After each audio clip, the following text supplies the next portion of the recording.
Oh, it's been a minute. A couple days worth of minutes, and oh boy, I'm just immediately under attack. What's going on here? Oh goodness. Ooh, well this is sudden. What am I doing? What am I? I'm a black mage, red mage. Okay. That means I can regen myself. What is this big jaw doing here? I didn't this wasn't here when I left.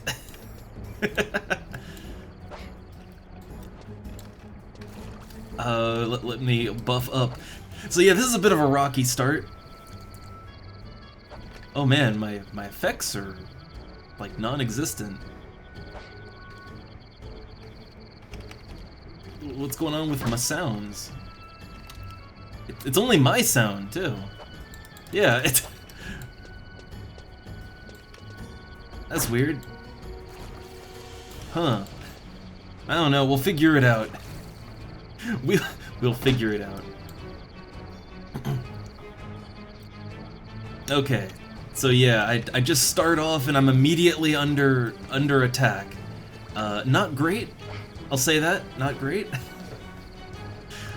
Yeah, so I've been, been out a few days sick and haven't been doing the FF11, and then I pop into this, right?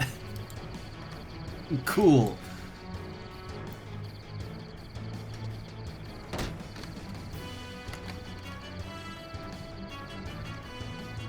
Alright, do a stun, do a regen.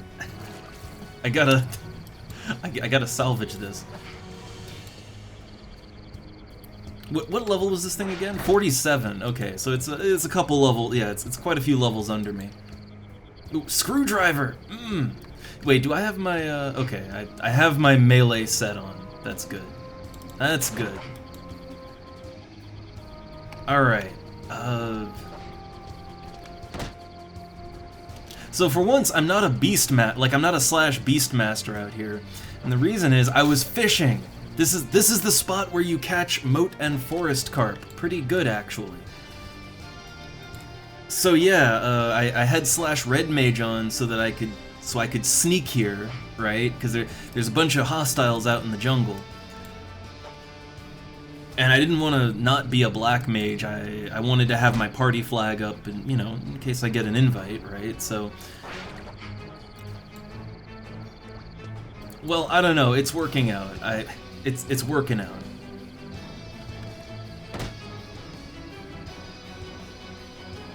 There we go. Hopefully my character sound will come back. I'm not sure why I didn't have any sound. Weirdly, only on my sound effects, though, right? Like, really weirdly. Okay, so let me rest up, because I don't know if another one of those is gonna come. I don't know.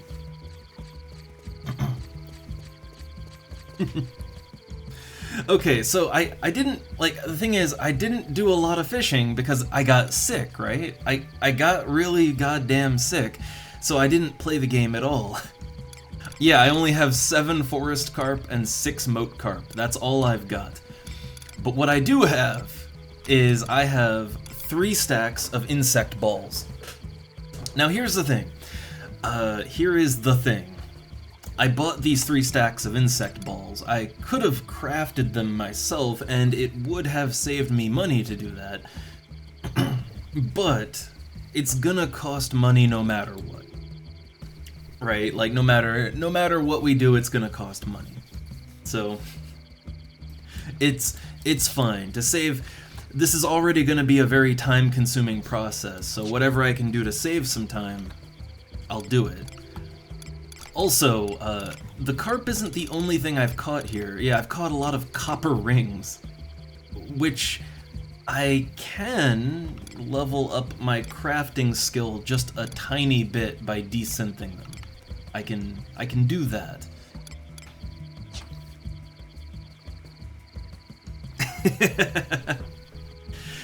But yeah, I think, you know what? I think maybe I don't have a good solid plan for today, right?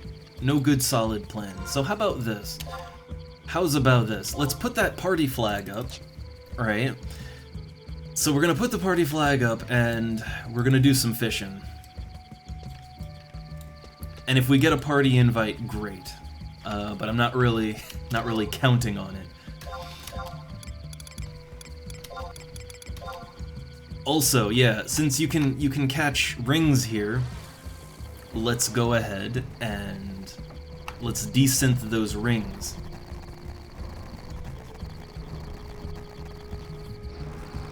Oh, great. Great. The recipe to desynth is, it's like a level 4 recipe, I think. It should be damn near impossible to fail, but, yeah. Yeah. Then again, I do still get skill points for it still. Gotta get that goldsmithing up.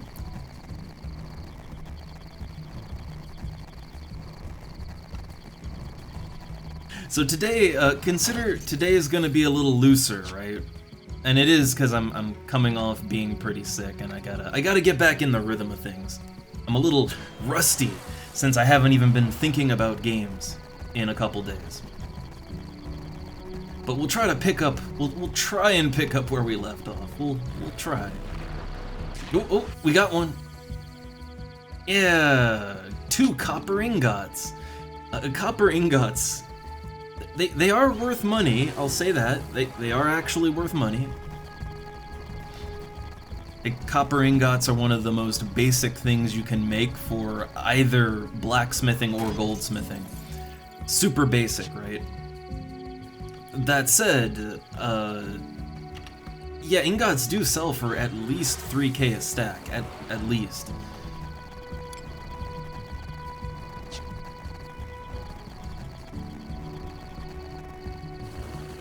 Well, I mean, it was a copper ring, right?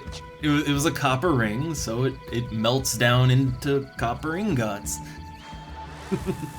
Though, yeah, funny thing is, I'm wondering actually how many copper ingots does it take to craft a copper ring, right? I wonder. Oh, there goes all my rings. Let me look that up real quick because I'm kind of curious. So to craft a copper ring, okay, it takes 2 copper ingots. Yeah, 2 copper ingots to make a copper ring.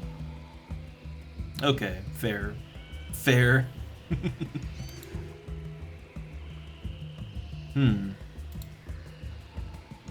Now this desynth recipe though, like the desynthesis. So I think, yeah, the desynthesis recipe, 2 ingots is the best it can do. Okay. I was kind of curious, like how many ingots can I get from that? 2. All right. So let's try to fish in a safer place, right? That big jaw.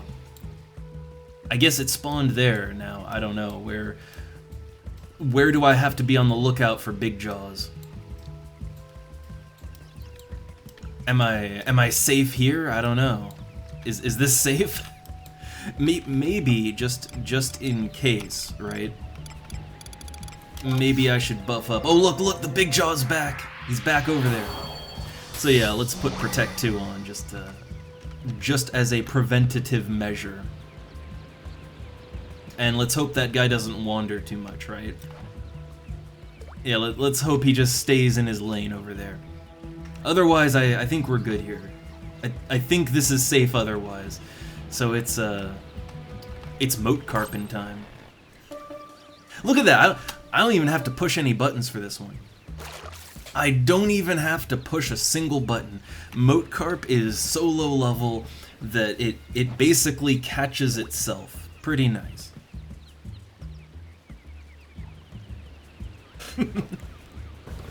Oh man, Galka tail rings. That's a fetish. Alright, more moat carp. So here's the interesting thing with the particular bait that I'm using, which is insect balls. Insect balls is the preferred bait for any kind of carp. So the insect balls, they can catch moat carp or forest carp, and my understanding is that when you trade these into the NPC for, you know, for the rod and all that, so for every moat carp you get 10 gil, right? 10 gil per moat carp. But my understanding is that you get 30 gil for every forest carp. So if we can catch more forest carp, that would be great. That'd be a little more return, right? And for each of the like stacks of insect paste, I think it was a little over 2k. Like it was a little over 2k for each stack of insect balls. I could have crafted them for like half of that. But I was just thinking, I don't know, like the catch rate on this carp is really good, right? It's fairly good. I don't get too many non-carp catches or misses, right? So if nearly every one of my casts is a carp of some kind, I mean, yeah, it's 10 to 30 gil for each carp, so with a stack of 99, I should catch quite a few carp, right? I mean, you're not gonna make your money back, but you're gonna make some of it back. Some of it. So I'm just kind of hoping that the little over 2k I spent on each stack, that ultimately that's not going to cost me too much in the long run, right?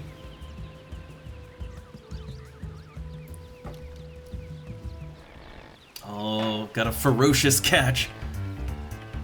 I don't think it's worth it to reel anything in. I don't think so. Gonna leave those be.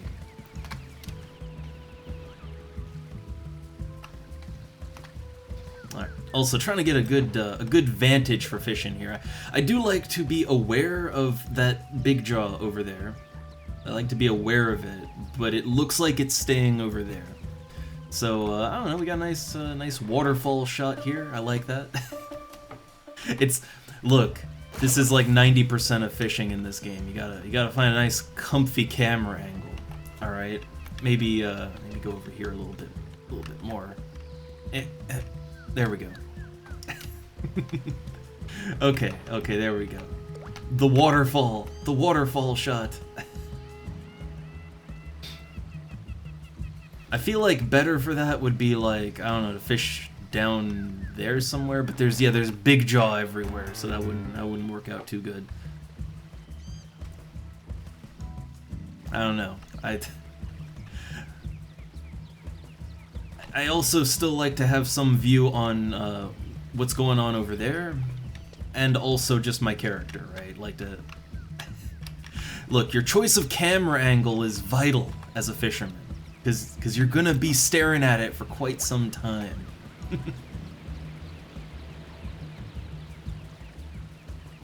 But yeah, we'll kick off with just some moat carping, right? Kick off with that. Flag is up if I get a party invite. Great. I feel like joining a black mage burn or a normal party. That would be a good way to get back into things. Honestly, partying as a black mage is...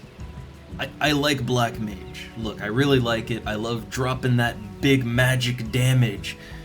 I like meleeing with it too, but in a party setting, black mage feels really good. Especially in a normal party, right? Not a burn, but a normal party. When people are setting up skill chains, and you get the chance to really shine, right? In a burn party, funny enough, it doesn't really feel as good, and that's because in a burn party, it's so formulaic. And there's like 4 black mages, which is overkill. Like, that is overkill. That is hard overkill.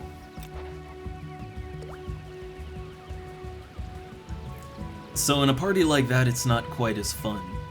But in a normal group, I love it. I love how it plays out. When you have people skill chaining, and you get to magic burst, or do a little crowd control, because that's the thing, you rarely... in a black mage burn, yeah, if it fails, if you fail, like if the summoner skill chain fails, then yeah, you gotta put it to sleep, but that's just standard, right? And there's 4 black mages, but in a normal party, you might be the only one that has any form of crowd control. So you get to really shine using that.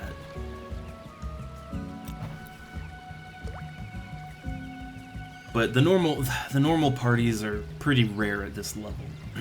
I want to say that normal EXP parties, they kind of dry up in the 50s. And I think it's just because from 50 onwards there's,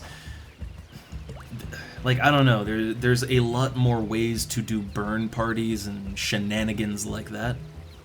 And I think people get so caught up in that normal parties just sort of fall to the wayside. I'm not saying there should be some sort of mechanic to force people to normal party, but I still feel like this game could benefit from something kind of similar to what FF14 does, where they give a very slight bonus to, like in that one, it's like a slight bonus to damage for every unique class in the party. So people don't just stack one class like 8 times. Like here, I think the way to do it would be to give an EXP boost, right? Like give an XP boost, like a small one, right? But a significant enough to make people consider diversifying the party. And that might help to reinforce more traditional party styles, right? Because right now, what you get 50 plus is, if you're a black mage, even if you want to do normal parties, you are pretty much going to be forced into a black mage burn. As a white mage, I haven't done a white mage burn yet, but a lot of those floating around, right? Like all the white mages are off in white mage burns. All the Beastmasters are in Beastmaster burns. Everyone is in some kind of burn party, right? or some kind of weird farming party. There's very little just normal traditional parties, and I miss that, because that is kind of my favorite way to play the game. You know, I'm not saying force people into it, but give incentives to do it.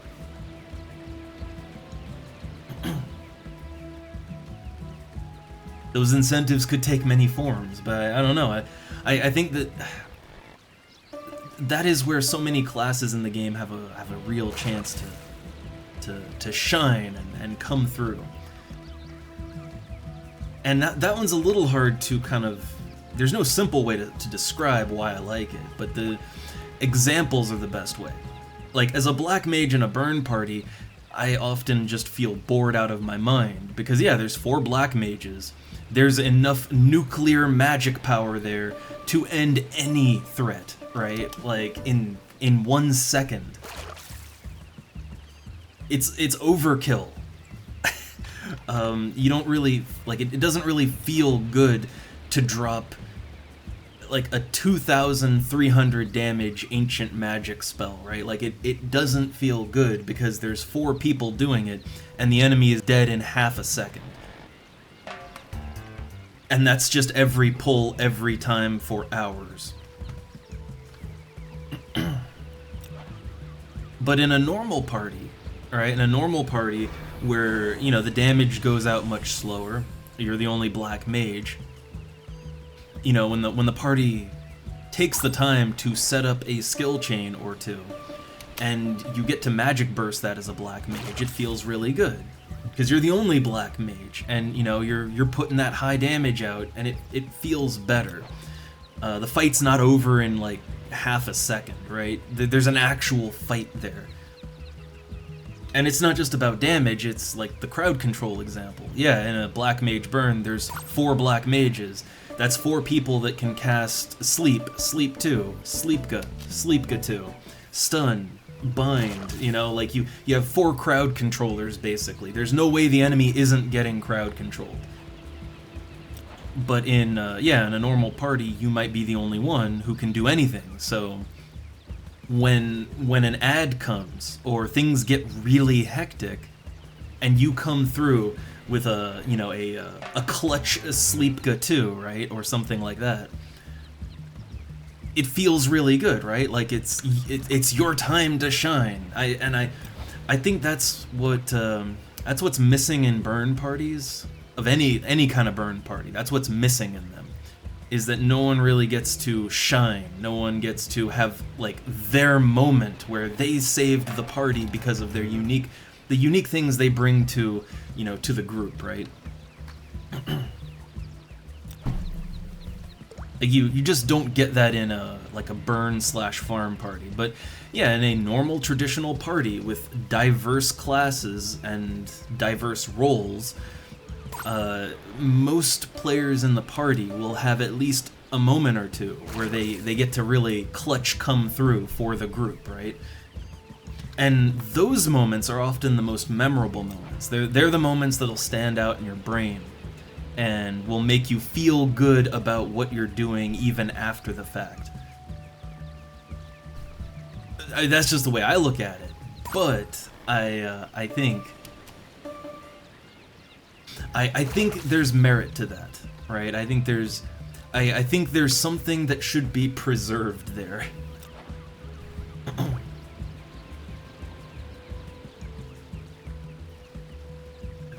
Also, I'm kind of mindlessly carping here.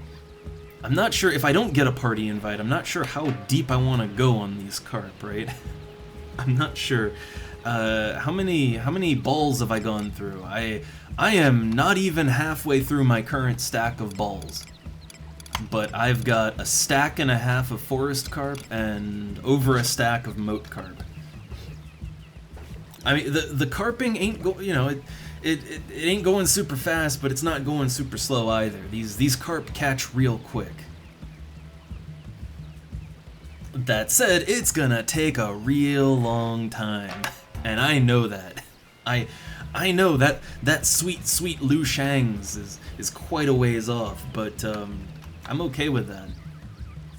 And I know that it's gonna cost money no matter what, right? Like whether I do it like this, or I do it like, let's say I bought all the carp, or I just bought the rod, right? It's gonna cost money either way, I know that much. It'll cost much less money to do it the fish for yourself way. Like even buying bait, you do get some return, so it's not that bad. Though there is a way that I could do this without spending money. But it's really, really not ideal. So like, if I really wanted to suffer, but I also didn't want to spend any money, like none at all, right? What I could do is I could use a rig. I could use a fishing rig. A fishing rig wouldn't cost any money because you never lose it, as long as you don't snap your line. And yeah, it'll totally catch moat and forest carp. It'll totally do it. But the catch rate won't be good. It'll be really bad. You will catch up so many items, right? So many items. Like, you will get so many things that you don't want, but it will save you the money of buying insect balls. It will do that. It'll only take you a few more years to get Lu Shang's, but you'll get there eventually. Oh man, I'm getting a lot of ferocious catches here.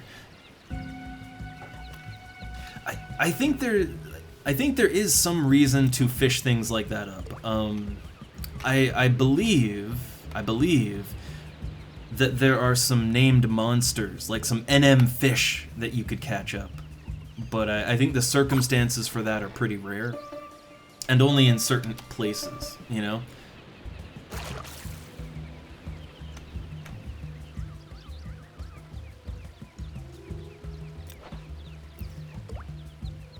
if I was on my 75 Beastmaster, I might consider fishing up some monsters, but yeah, I'm Black Mage, Red Mage here, right? And I'm only what, level 63? So yeah, I don't particularly want to fish up a monster that might kill me. Probably not a great idea.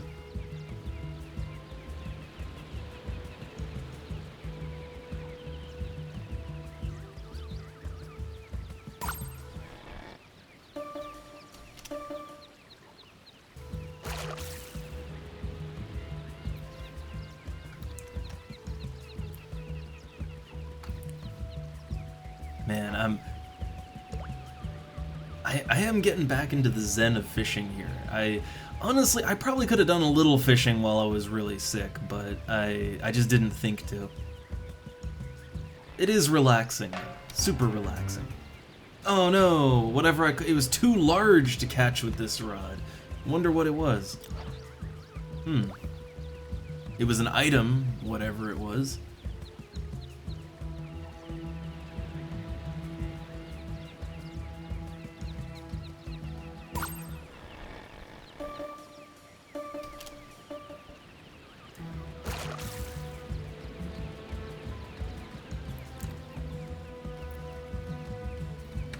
Also, while I have my flag up as a Black Mage, I don't know, I do kind of want to go back to White Mage. I like White Mage, it's fun. You know, I love being the healer for a party. Again, especially the bad ones, right? It's super fun. It's, I remember there was that one dude coming in here saying that, like, oh, you don't do any of the content that makes you think, and it's like, I think constantly in this game. I guess it's like, compared to what? Like, I don't know, when I play a game like Final Fantasy XIV, I did savage raiding and I didn't use my brain, right? Like, thinking is a little relative. But I tend to think about even the simple stuff in this game. Like, even if I'm just doing like I'm helping someone on a story mission or something, I have to think carefully, like, what do I want to go in as? What's the strategy? What items do I bring? How do I prepare for this, right? And even in normal parties, yeah, as a Black Mage, you don't gotta think too much. To be fair, Black Mage in a burn party is completely brain dead. However, in a normal party, you do have to think a little bit. You got choices to make there when it comes to your damage to MP, and also if something happens, then you gotta be ready to react, lay down the crowd control. But yeah, Black Mage isn't the most active. White Mage, that gets the noggin jogging a little bit more. Like, as a White Mage, you do have to think a little harder about, okay, I don't have enough MP to just do everything, right? I can't throw all my spells out. But I have enough MP to do these certain things on a regular basis, so, okay, I'll choose what those things are, right? Gotta think, okay, when's a good time to rest? All of that, right? And then the preparation too. And if it's a really bad party, then oh man, things get super fun. They get super fun when the tank cannot stay alive, and you are just spamming everything you got at him and then some. Like, White Mage gets hectic. I want to say White Mage, it has its moments. Even in a very casual party.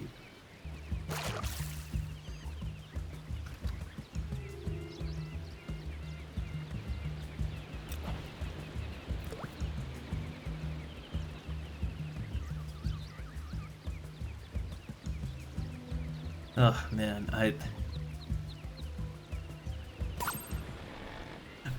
as I fish here, I realize that it's gonna take quite a while. This is gonna take quite a bit. And I signed up for that. I signed up for it. I was on board with this idea that we are fishing up Lushangs. I guess what I wish is that I wish you could use maybe a multi-hook rig, which there are multi-hook rigs, I have them. I wish you could use those to catch multiple moat carp at the same time, in the same way that you can catch like multiple bass store sardines. Like if you use some of the multi-hook ones, there's a couple of fish that you have a chance to hook, like I think it's like up to 3, right? I wish there was that, but for moat carp. I don't think there is, though. Even though the rig you can use to catch moat carp, it is a multi-hook, but it doesn't hook multiple moat carp, as far as I know.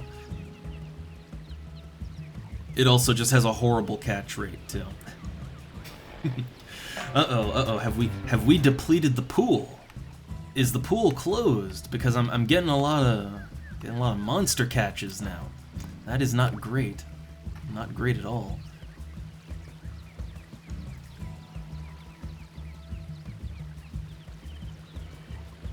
Also, this music, I still stand by it. Oh man, another monster.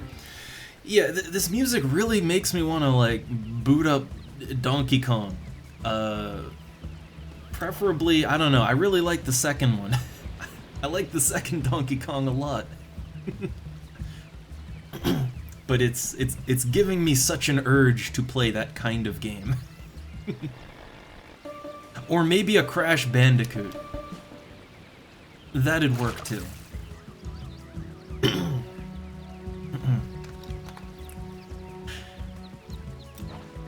Which, thinking about it, I played the first 3 Crash Bandicoot games. I played the first one an unhealthy amount because it was one of the few games I had on the PlayStation 1 for a long time.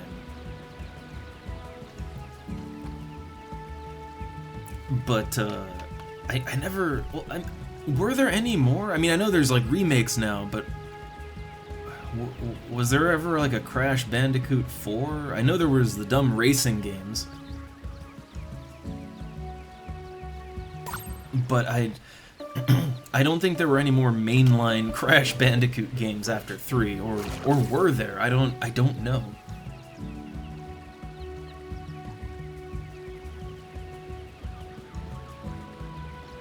Ooh, had a moment. The phlegm. I do remember my mute button though. I remembered that.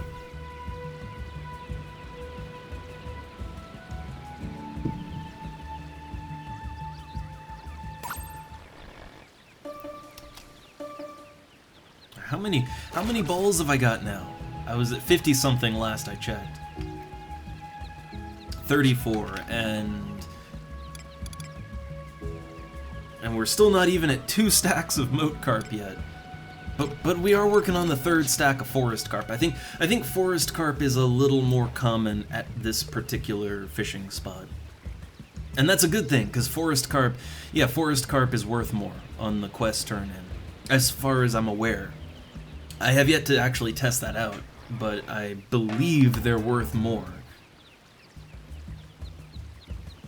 Which I would hope. Again, it would make this whole thing a little more economic.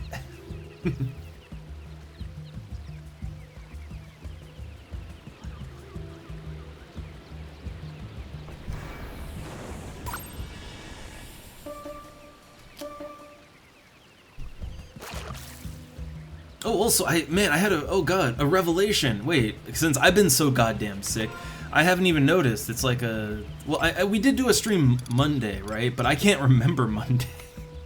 So, new conquest and everything, right? I don't think I refreshed my ring, did I? Or did I do that?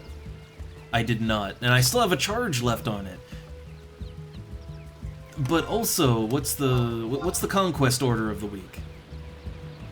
So Sandy is number 1. This is nice. Wait, oh no. No, Sandoria and Windurst are tied for number 1. I see. Yeah, there's a tie between Sandy and Windurst. And then Bestock is in number 3. Huh. What areas are... Man, the north is just... The north is wild. So is Tavnasia. Like, The Beastmen. The goddamn Beastmen actually control a significant portion of the map right now. That's not great.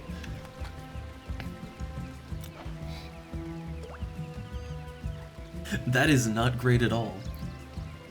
But you know, speaking of the conquest and the nations and all that, so yeah, I do need to eventually forsake my place in Sandoria and start up either Bastok or Windurst. I mean, I kind of wanted to close my character out in Bastok because, you know, that's the human nation, right?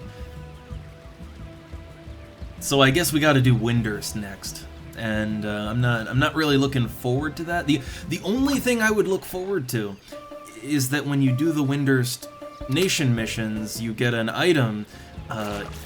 You get like the portal charm, which I think just lets you get into the 3-mage gate door just the normal way.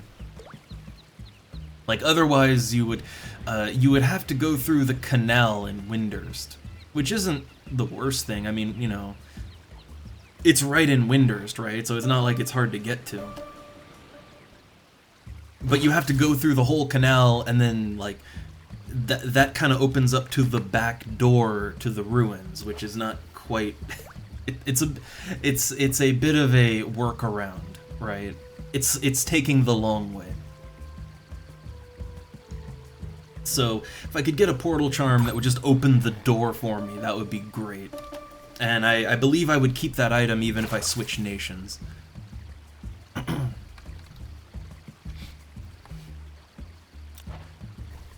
But mainly, I just know I'm gonna be annoyed out of my mind by the Taru drama. Like all the stuff I did for the Black Mage artifact quest, like, cause that was very heavily Windurst based. All the stuff I did for that, it's gonna be more of the same, right? More of that. And I don't know how down I am for that.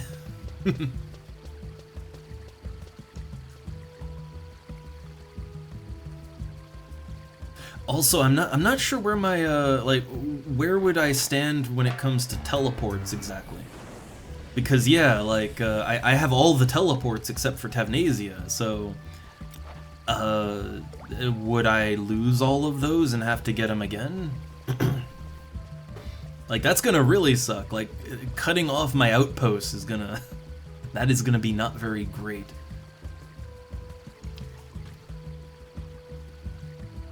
But I was thinking, maybe we switch nations when we're ready to level another class up.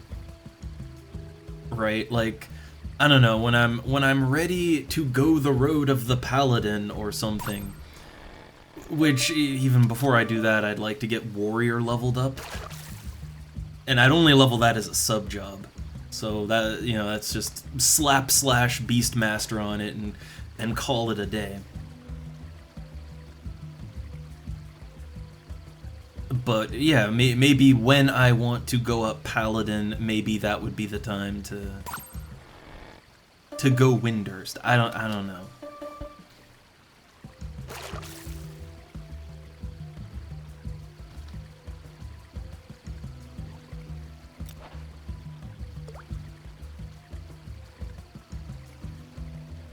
Mainly though, I'm just like I am like I don't have enough inventory, not inventory, but wardrobe. I don't have enough wardrobe slots for all the gear for the various classes I want to play. So I'd have to, well, if I finish the Zalart story missions, if I finish those, and I do more of my Promathia missions, I could unlock quite a few more slots for Wardrobe 2.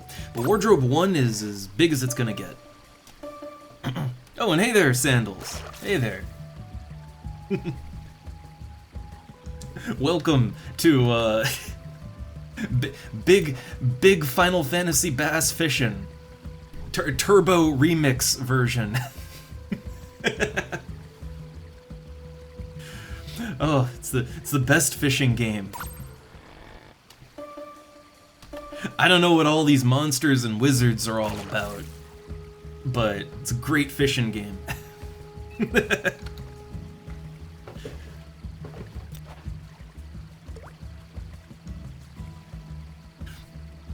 I'm just, yeah, that slow climb to Liu Shang's. I'm just starting it, so I got 3 stacks of insect balls and I'm ready. Let's do it.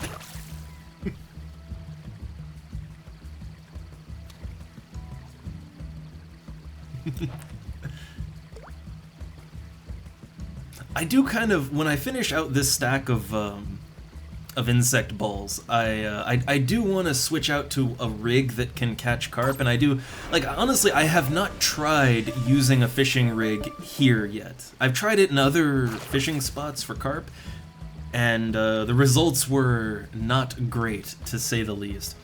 But I've never tried I've never tried rig fishing here, and hey, if it kinda works, I mean, that would be a way to save some money, I guess. The old NM camping. I've never really been down for NM camping. I mean, I have tried it a little bit for the easier ones in the past, but it never really works well for me. Also, I don't have, you know, like, I only have Treasure Hunter 1, right? So it's not... Chances are, I would just waste a lot of time, you know? I do feel like at some point I'm gonna have to level up... I'm gonna have to level Thief up to 75 at some point, aren't I? It's gonna have to happen, isn't it? Especially because I like crafting in this game. And if I want mats, I'm gonna need more than Treasure Hunter 1. At least 2 for some of the, like, the lower level materials.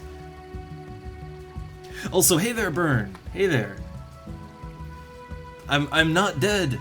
I'm fishing.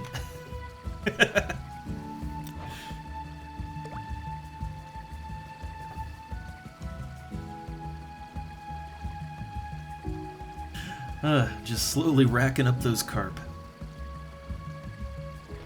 And I mean, my party flag is on too. The party flag's on and everything. We'll see if anything comes of that.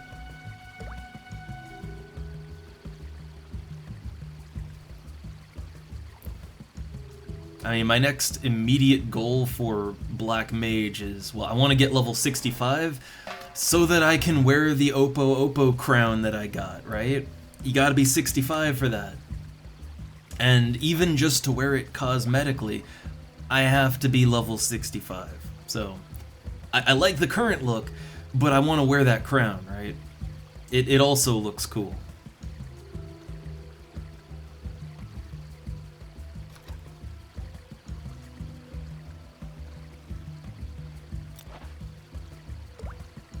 Also, I still think the Oppo crown quest, and, well, like, everything associated with it, right? I still think it's some bullshit. But I did it. I did it all. I did it all on my own, except the very few things that I couldn't do on my own. Like, there's some locations where you need someone else to physically allow you to get to the enemies, right?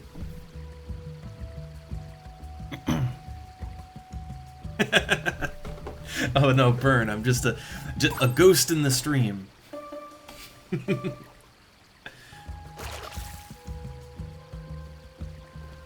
Also, Burn, I'm kind of like, yeah, playing around with the stream schedule a little, and no idea how long we'll go today.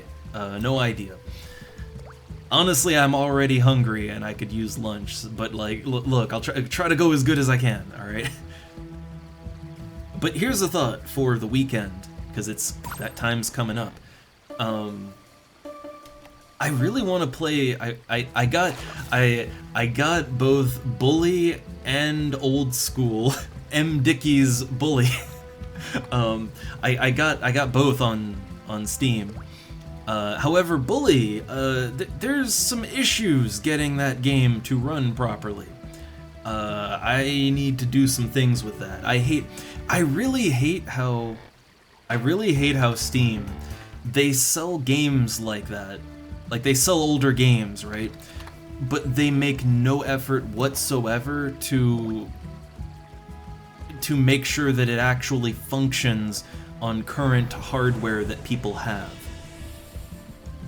I hate that. I absolutely hate that. Like, GOG, right? If you're gonna buy older games, like if they're not just total abandonware, GOG, always go for the GOG version, because at least they care enough to get it working, right?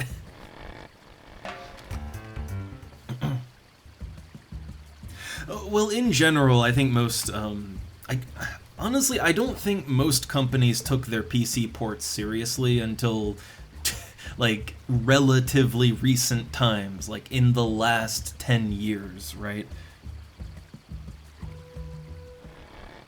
Oh no, having some bad catches again.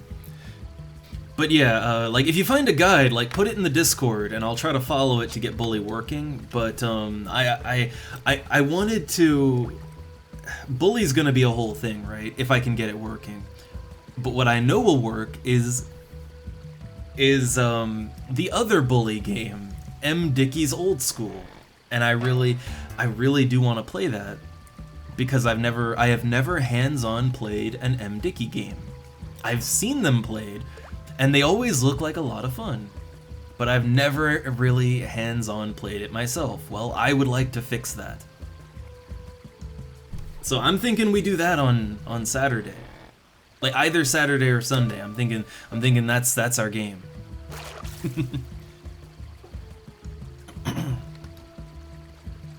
Oh, that's a shame that GTA 4 is like even worse than Bully to run, which is weird because like that came later. You'd think it'd be easier to run.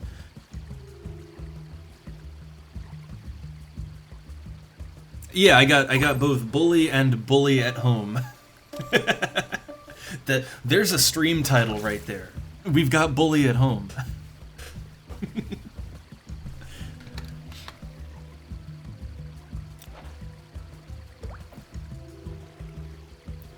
But yeah, I did get a couple games that we can peruse on the weekend.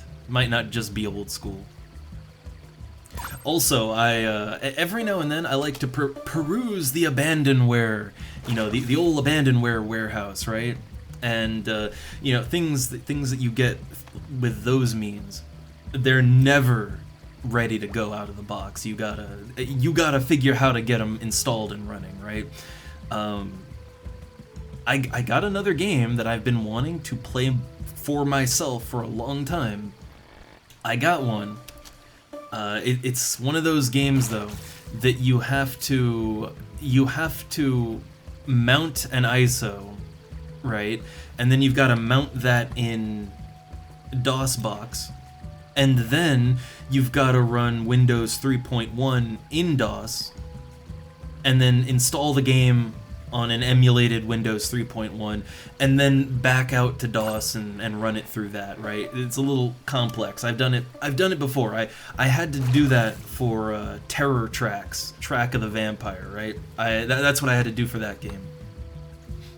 And it worked, right? We did it. We played that. But the game that I wanted to take a look at is Dark Seed 2.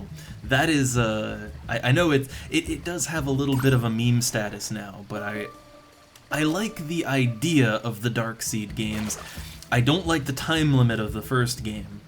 So the second game is a little more playable, and it is kind of infinitely more entertaining for various reasons. So I would like to play Dark Seed 2 at some point on the stream. Just it's a lot to actually get it going.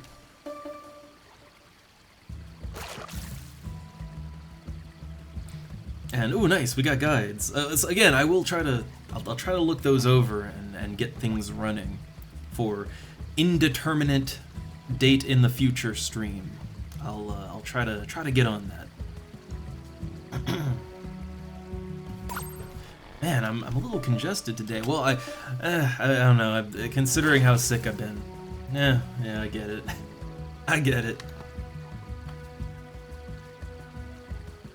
Oh no. I have no bait. Oh no, no bait. So okay, before I continue fishing with the insect balls, I would kind of like to see if I can catch anything with I wonder what the difference between the robber and the rogue rig is. But I think one of these is used to attempt to catch carp, right? I just want to see what the catch rate is like here, right? Let's just see real quick. So, moat carp. So it looks like the robber rig. Yeah, the robber rig is the... this is interesting. So the robber rig is the one for moat carp, but the rogue rig is the one for forest carp. Huh. Interesting.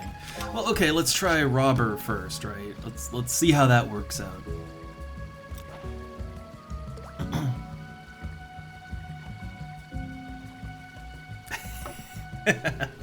Oh, burn. I can't wait.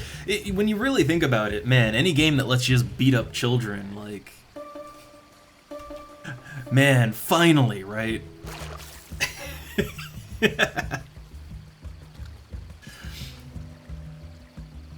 But I don't know. Look, I'm actually kind of more excited to play an M. Dickey game because they just look like such chaos.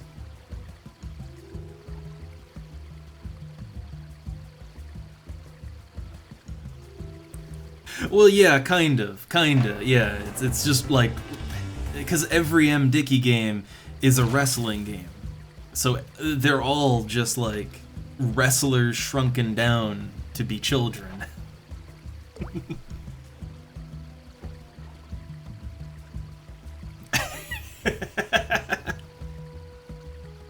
Which, you know, I see. Here's the thing, right? You can buy the it's like Wrestle Empire or something. For a lot of people that follow M. Dickey games, and also just switching my rig out, I want to see if I can catch a carp like this. But yeah, I do wonder if I should also get Wrestle Empire, because from people who actually like M. Dickey games, unironically, and they think they're really entertaining, Wrestle Empire is considered his best game. And it makes sense, right? Since all his games are wrestling games, the actual wrestling game is probably the best one, right? Apparently it's the most feature-rich. But yeah, I do wonder if I should give that a try. I don't know. Okay, this is most certainly not a carp. What am I catching? An Elshimo newt. Huh. Yeah, the U Testament is a big meme. Of course, right? Everybody knows the U Testament, which I never knew there was a 2D version of that. I never knew. It's kind of weird how, like, all of his games have both a 2D and 3D version, and they're basically the same.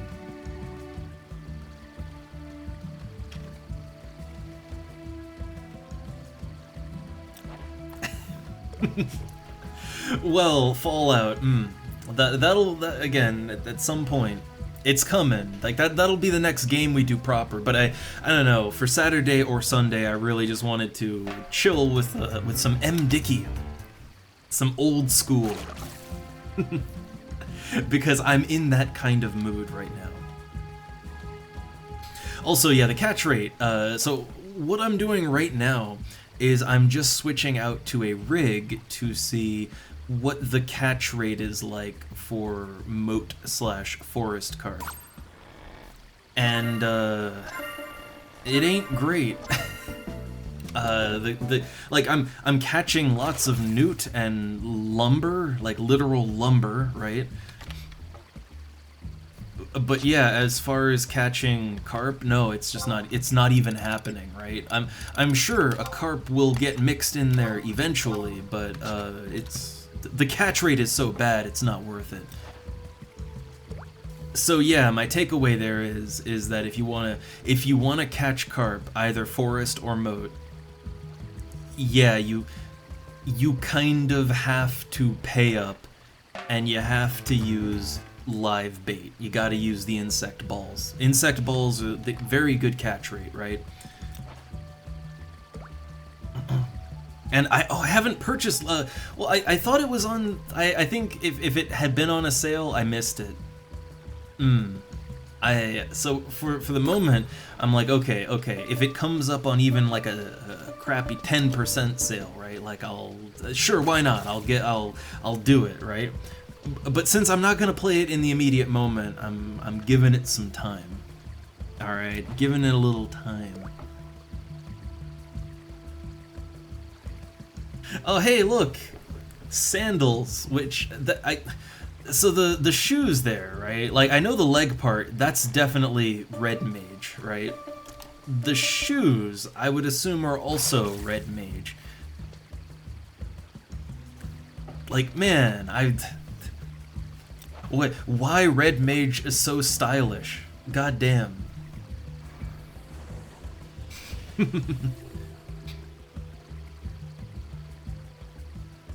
Oh, I guess I could do that, Zergo. I mean, honestly, if I was being a little more, if I was being smart about it, and not being, you know, on the principles of it, right? What would be better would be to catch a fish that gives me skill points, like Grimonite, right? Catch that, make tons of money catching that, and skill points. And then use the money to buy carp, right? That would be the smart thing to do. However, I've kind of committed to this idea of catching all my own carp. I'll admit it, right? This is kind of what I want to do. Although, I don't know, I guess I could take a look at how much, like, okay, I didn't even check how much are moat or forest carp. Like, how much are they even going for on the auction house? Because, like, wouldn't it just be hilarious if the carp is worth less than, like if I was paying more money in bait than I would on the fish? That would be great. So there may come some circumstances where I would fish and then sell it for carp, like if the economics are totally wacky, right? But otherwise, I would like to catch my own carp. Principle, purely principle. But yeah, if like the economy does a weird, like, wacky thing where the bait is more expensive than the fish, then I might consider buying a couple, right? Because then it would just make sense on multiple levels. Okay, so it's like it's like around 3K for a stack. When I bought my insect balls, I think I paid like 2,400 per stack of insect balls, which isn't that much cheaper, to be honest. Like it ain't that much cheaper. Though I guess you do get to, you know, you get to fish with it, and then, you know, you get to some money from what you fish, although you get money from turning in the fish too. But I don't know, I also every now and then catch other things with this, like the copper rings that I can melt down. I don't know.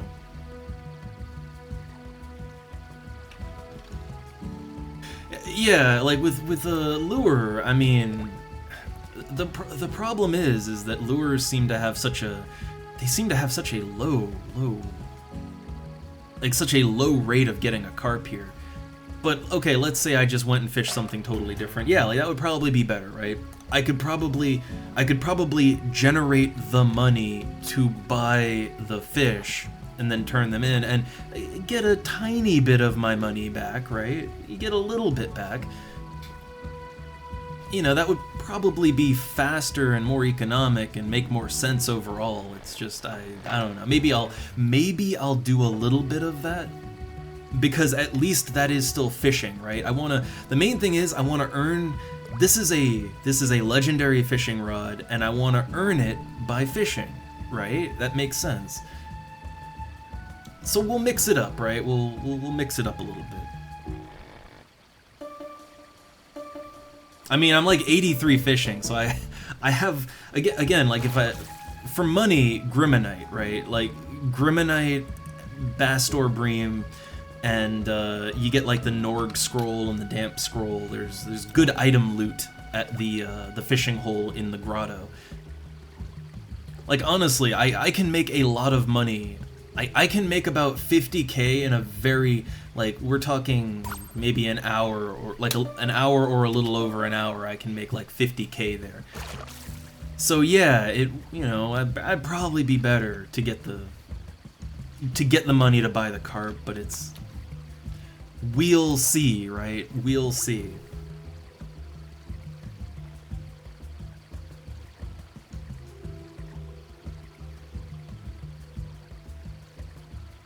Yeah, the catfish. Well, I mean, the Grimmonite don't stack either, but yeah, like this Sea Serpent Grotto is, like, it's so close to Norg, right? And if you go /thief, then you can flee back and forth, so it kind of, it's not bad at all.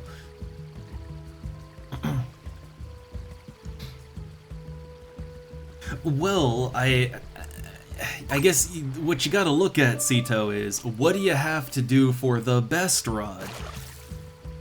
And actually, I'm not even sure. Let me check real quick. What do you have to do to get an Ibizu rod? Let me see. The Ibizu rod. Ibizu quest. So, okay, Ibizu fishing rod. You get it from the quest Indomitable Spirit. Oh, there's, so, okay, first, okay, so let's see, the actual quest, right? So, to get the quest, you first need the Serpent Rumor key item. That is an item purchased at the Fishing Guild with 95,000 guild points. Which, 95,000 guild points, it took me, like, it took me multiple weeks to get my boots, and those only cost what, like, they were like a 50,000 point item, something like that? So, okay, that alone is a lot of time to get those guild points. That's a lot of turn-ins right there. That's just to initiate the quest, right? So let's see, then you've got to... Okay, so you have to catch Gugrosauruses, which I have actually caught those. So you catch them on the boat from Mara to Selbina. And then... I think what do you...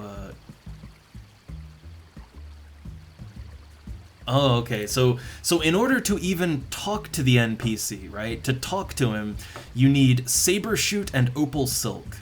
And these are obtained by the Inside the Belly quest, which the Inside the Belly is like a... It's basically, you take this hard-to-get giant-ass fish, right, that you catch on the boat. You take it to this guy, and he'll gut the fish for you, and it's like, oh, you could randomly... It's a gotcha game, basically. Like, you get random stuff from the fish's belly. So you need these two very hyper-specific items from the fish, so that'll probably take a long time, right? There's... Oh god, yeah, there is a lot of trading, a lot of... This is a lot of steps. I can't even keep track of this quest. But...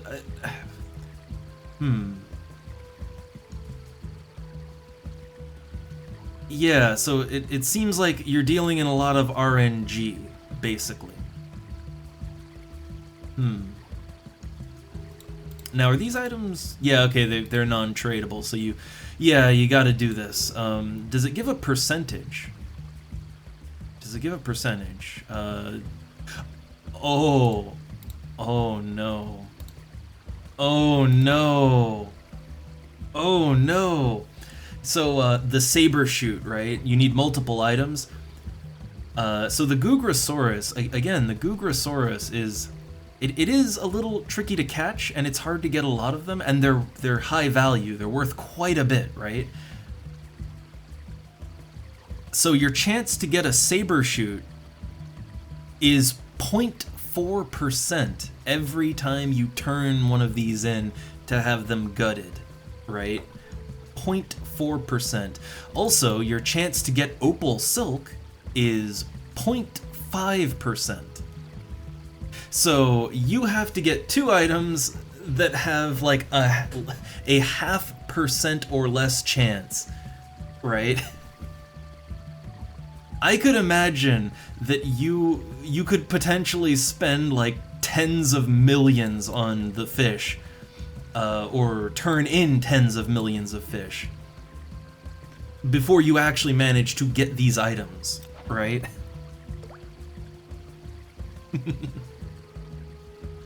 So yeah, no, that's why Liu Shang's cost like 2.8 million or 10k carp, right? That is a walk in the park next to turning in fish that I believe Gugrosaurus are worth like, they're worth multiple thousands. Like I think they're worth like 3k or more per fish, right? Because people are doing this quest. So yeah, the idea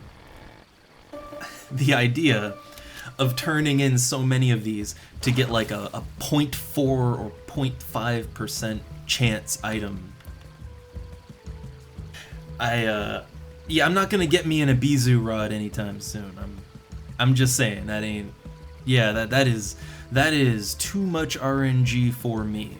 I don't think that'll happen. So yeah, I'll be satisfied with a Liu Shang. Well, yeah, the items that you get are, I think they only serve one purpose, and that is to turn in for the Ibizu rod. The items themselves are they are rare and non-tradable, so you can't even buy the items, right? And the fish, right? The fish that you have a fish gutted and it has a random chance to give you these items. Yeah, you lose the fish, obviously, right?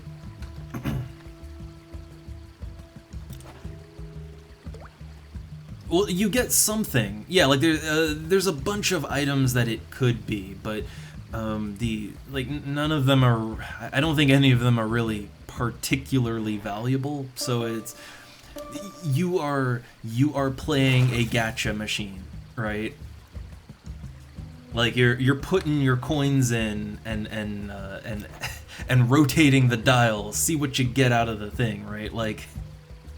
And it's either going to be what you want or it's going to be trash, and it's probably going to be trash. So yeah, I can see why the Ibizu rod is the best rod. I get it. I think that's kind of how. Honestly, I feel like this is sort of just how Final Fantasy XI is. The better something is, right? The better an item is, the more suffering and bullshit you have to go through to get it. It's very proportionate there, I feel.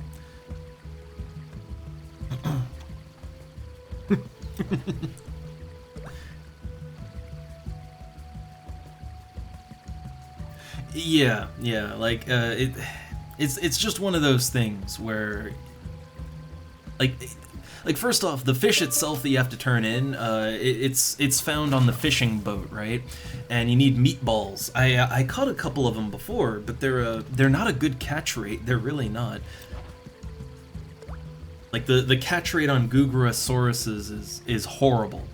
So you're like you're either gonna spend a ton of money buying the fish, because they are worth a lot, or you are going to suffer with a fairly low catch rate, trying to get them yourself, right? Either way is not going to be particularly fun.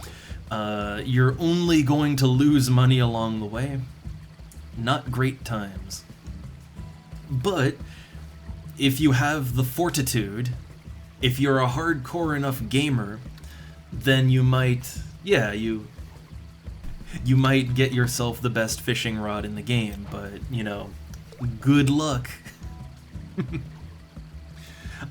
No, I don't think that, No NPC. The fishing guild might have it, but you know how the guilds work. They have very, very limited inventory, and they charge like 10 times what a player will want. So that's not an option.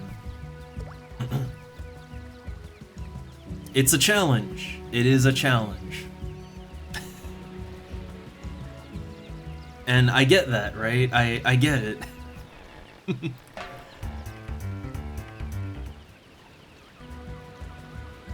And here's what I'm gonna say, right? Like, look, technically I don't even need Liu Shang's. Alright? If I'm being very real, technically I do not even need Liu Shang's rod. I could technically catch everything I want to catch with the Halcyon or the composite rod, technically. It's just the catch rate, like, the catch rate might not be as good as I want it to be. You know, the size might not quite match up. You know, there might be some issues, but for the most part, I can catch everything I want to catch, right? It's only like the legendary fish where you absolutely need a legendary rod. It's just the rod would really, like, it would help me to catch certain things better, you know, more consistently, right? It would be less worry about the rod breaking or the line snapping. Like, it's basically less hassle, right? Make things smoother with less hassle.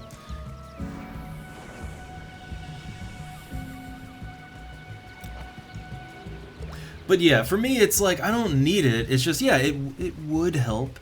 And also, it would kind of make me feel a little more, you know, since I do enjoy fishing in this game so much, I love it.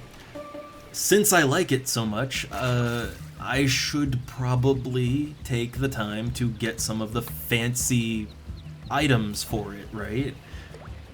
It's one of those things, it's one of those personal goal things. Also, hey there, Rinwell. I mean, yeah, this is a great place to fish, actually. I'm getting me some carp. All carp all the time.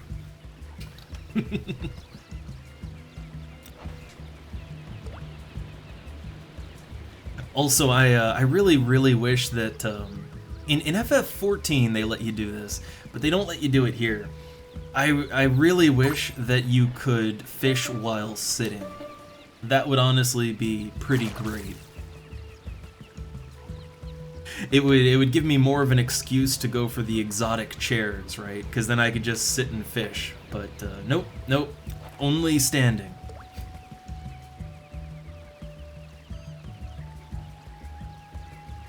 Also, I missed some things. What is this? A live-action Minecraft movie?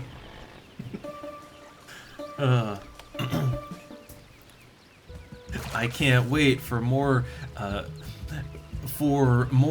corporate cash grabs of popular video game franchises in film form.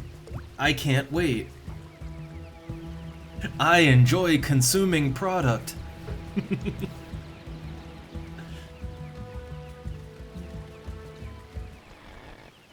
I still kind of actually want to see, like, at least the first Sonic movie. I will admit, I kind of want to see that.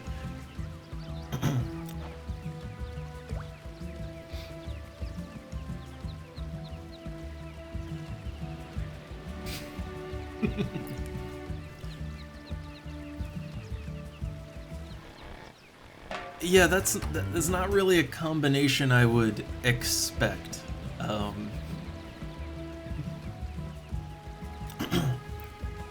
I don't know, look, every game just combine with every other game. That way, look, everyone will buy, right? Because there's something for everyone.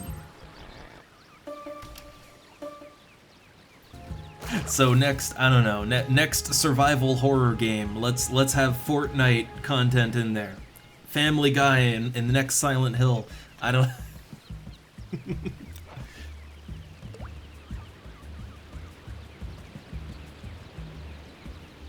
Oh, nice, man. Well, enjoy that rod. Get you some of that good rod. Remember to polish it regularly. Oh man, yeah, it don't feel good just being at the very start, right? I'm catching my first couple stacks of carp, right? The long way to go.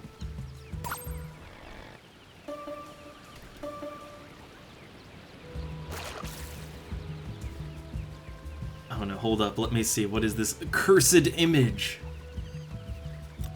Always have to take time for that. Oh. That honestly, that image just feels like it feels like someone went to an AI image generator and it's like, you know, Family Guy plus Fortnite plus like you know what I mean. Has that vibe to it. And oh man, a month of fishing. I don't know. Again, we'll see how. I will admit, like, especially if prices fluctuate, I might be willing to kind of, okay, just catch my normal stuff, right? Since I can make good money catching the normal stuff, right? So just do that, get skill points, make money faster, and then buy a couple stacks of carp. I might mix some of that in with just moat carp fishing. We'll see, right? We'll see. It's just the thing is, I would like to keep leveling up my fishing as much as I can, right? I'd like to do that.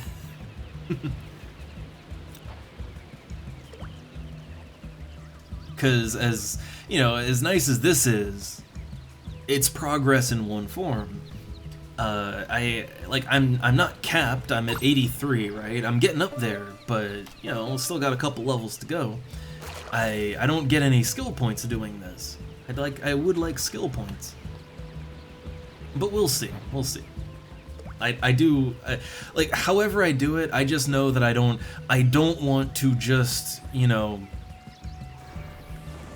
just use my gill to buy out all the moat carp and just rush into Liu Shang's, right? I don't want to do that. I want to earn it by fishing in one form or another, right? That's how I want to do it.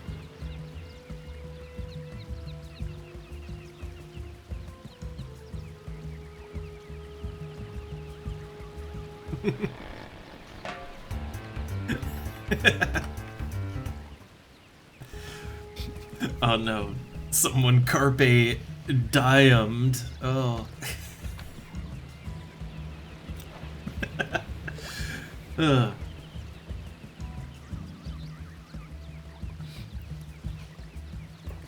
But yeah, I don't know. Look, I like fishing enough in this game. I like doing it, so I'm willing to do it a whole bunch, right? I'm willing.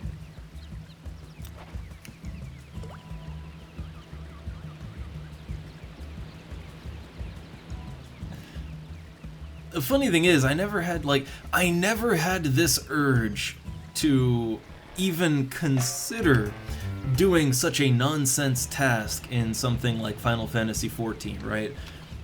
Honestly, I didn't really like fishing that much in that game. I always wish fishing just worked more like the other gatherers in that game.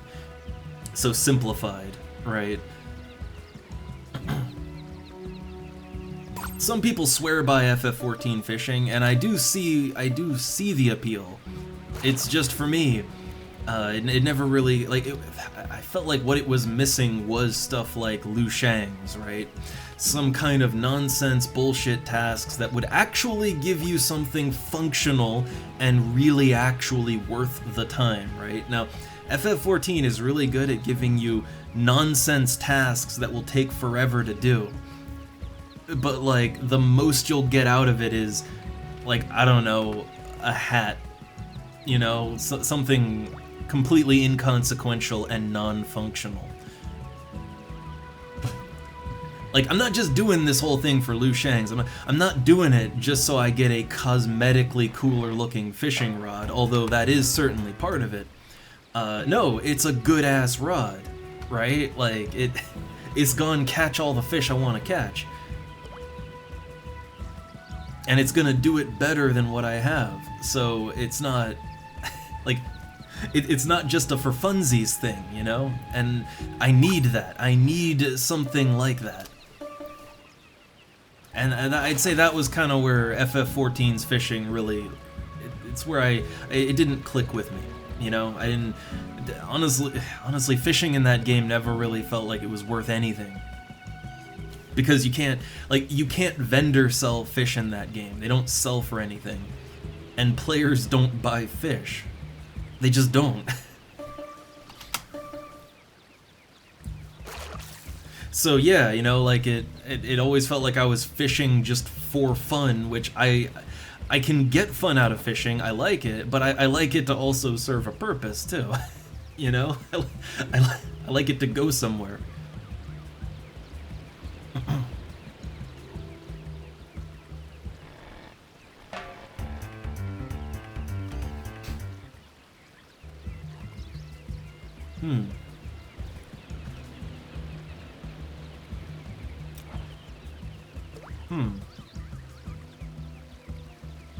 Well, what like the reason I wanted Liu Shang's was specifically for fish like Black Soul, because like I can, you know, for fish like Black Soul, I can catch them, right? Or Bastor Bream, right? Bastor Bream, Black Soul, things like that.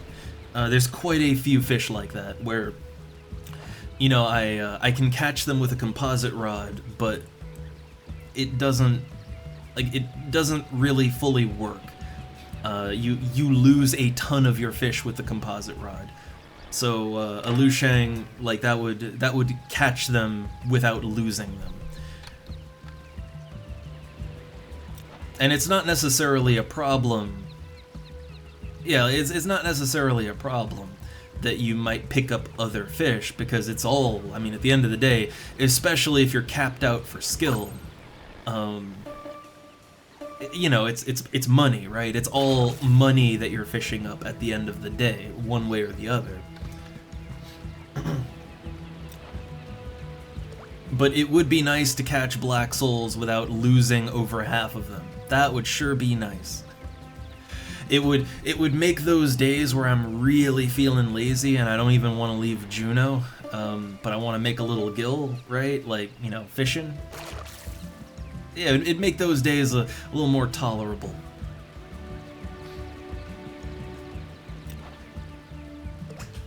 I don't know, for me, I just feel like the Ibizu rod, I am horribly unlucky when it comes to random chance, right? I don't bank on random chance because I'm the one that loses most of the time on that. So for me, I just feel like it would not feel good to do that, to undertake that quest.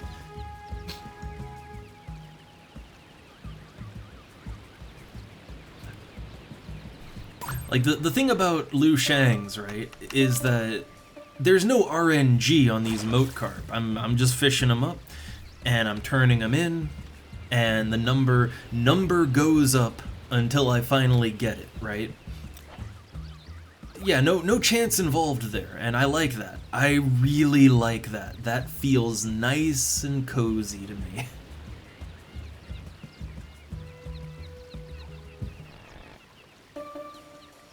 So yeah, as someone who is not particularly lucky when it comes to RNG, and also I find it a little soul-crushing even to just lose over and over and over again with no progress. Yeah, eventually I'll probably try to go for an Ibizu, but until then, yeah, Liu Shang's is a nice, comfy goal, I want to say. Oh, also, hey there, Q! And, oh no, you're getting pulled back into the... Oh no. The 14, into Yoshi's game.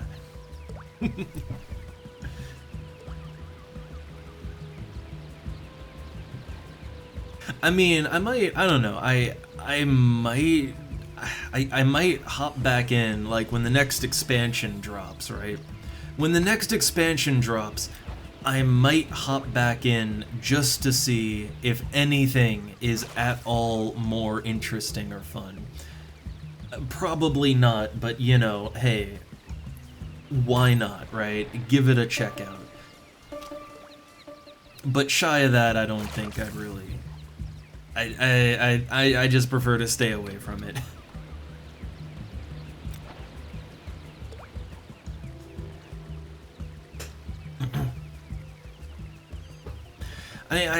Like, here's the thing, right? Controversial opinion, but I liked the game more when it was just A Realm Reborn, and I liked it even all the way up through Heavensward. I think when I really started falling off of the game was in Stormblood. Like, that era is when and that is also the era where the game really started getting simplified. Like, I mean really streamlined and simplified. But I liked, I actually enjoy the A Realm Reborn and Heavensward areas, like the areas, the flow of the gameplay, the general, I don't know, the general gameplay. I enjoy it more in that era of the game, and it only got worse from there on out to me.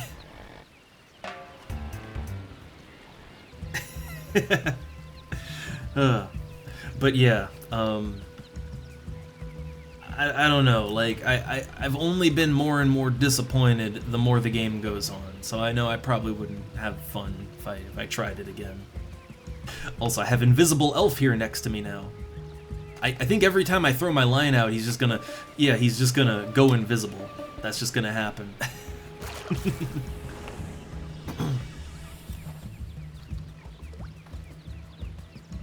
I do kind of like how the game sort of occludes people who aren't, you know, like they're blocking your vision potentially.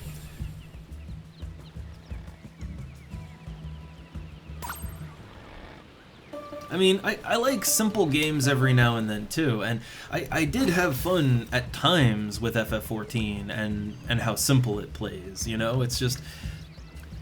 The thing is, if I want to relax with a nice simple game, I tend to just boot up like an NES or SNES game, right? Or, you know, do some arcade platformers, right? Or if I want to still stay in the realm of RPGs, like I'll go back and play, I don't know, Crystalis on the NES, right? You know, a simpler time of RPGs. You know, let me run through Mystic Quest again. When I want a more simple RPG, I tend to just do that. That's the headspace I'm usually in. The problem, I think the problem is, if I were to hop back in FF14, the game is only half of what I didn't like. And the other half was the player base. I really, really, really didn't get along good with the player base. The average player base, anyway. Lots of trolls and griefers, and the ones that aren't, they're just kind of insufferable. At least, most of them. So yeah, it's not just the game there, you know?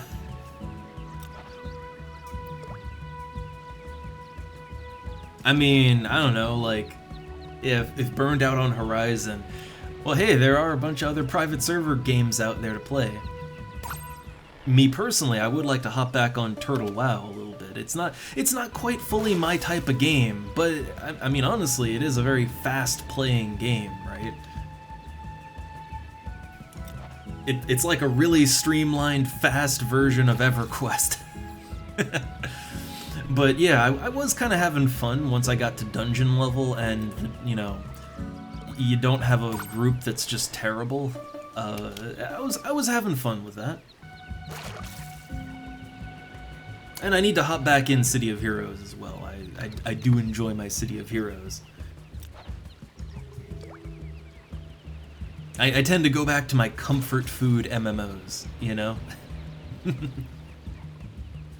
Though, actually, what I kind of want to do again is, so, you know, there was a time where I was really deeply into the sort of, co-op, multiplayer, or even just single player survival crafting games. You know the ones, your Minecraft styles. Except my preferred game was Conan Exiles. I really like that. I actually had a quite built up Isle of Sipta. Just a, single player / a private server build, right? I had quite a lot going on. A lot of mods too. A lot of mods. Not those kind. The kind of like add NPCs and merchants and stuff like that. I had a functioning city. Multiple functioning cities that I built from nothing, and it felt good. Honestly, Conan Exiles is really like that. That is a really good mix of like proper RPG and then the survival buildy stuff. And lots of titties, cause Conan.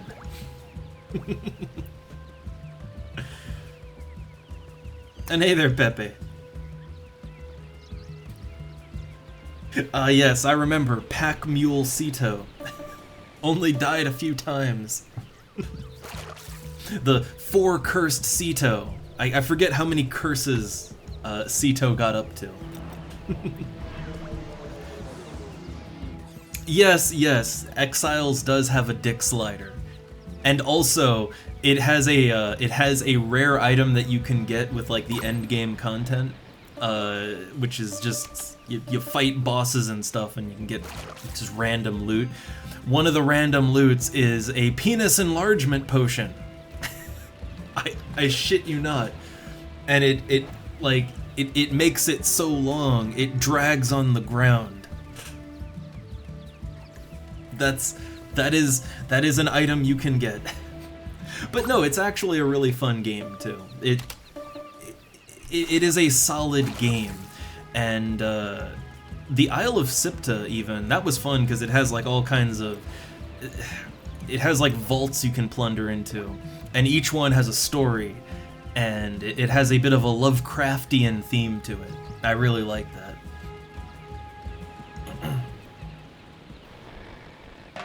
And no, Cito, no joking. The potion does not work on women. If you have a female character and you use the potion, all it does is it says that it increases your charisma. That's it. It doesn't actually do anything, though.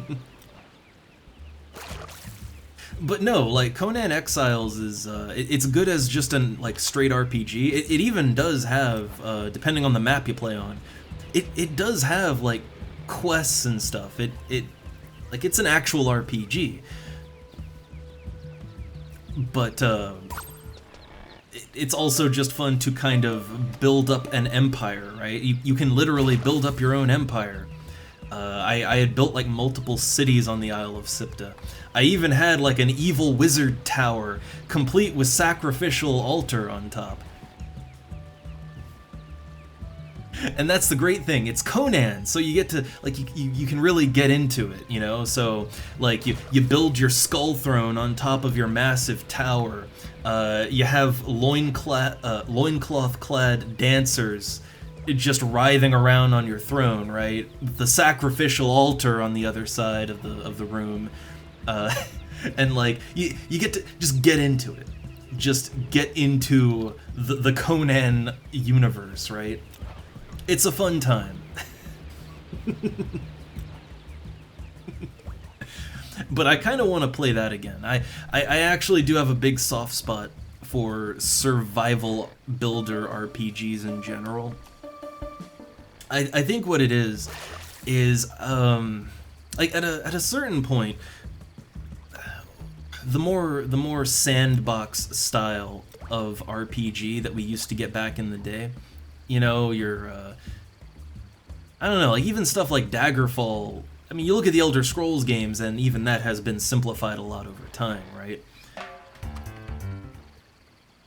Like open world games are not anything rare. It's just what that means is very different than the more fantasy life simulator stuff that you'd get back in the day.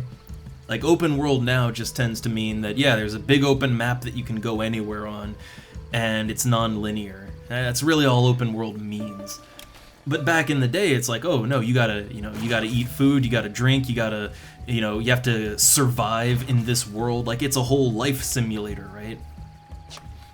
And that sort of game kind of went away in normal RPGs, and I feel like the survival builder RPG sandbox games, like Ark Survival, Conan, Minecraft, whatever, I kind of feel like they're a bit of a comeback and also evolution of the old fantasy life sim games back in the day. It's kind of the evolution of that in a different way, right? And I think that's why I like that sort of game. But I haven't played any in a while. Need to get back to it. I need maybe on the weekend sometime, I need to boot up my Conan Island. I haven't played it in a while, but I did play it some after the last stream I did of it. And I need to show all the improvements that I made. I need to show how the island is coming along.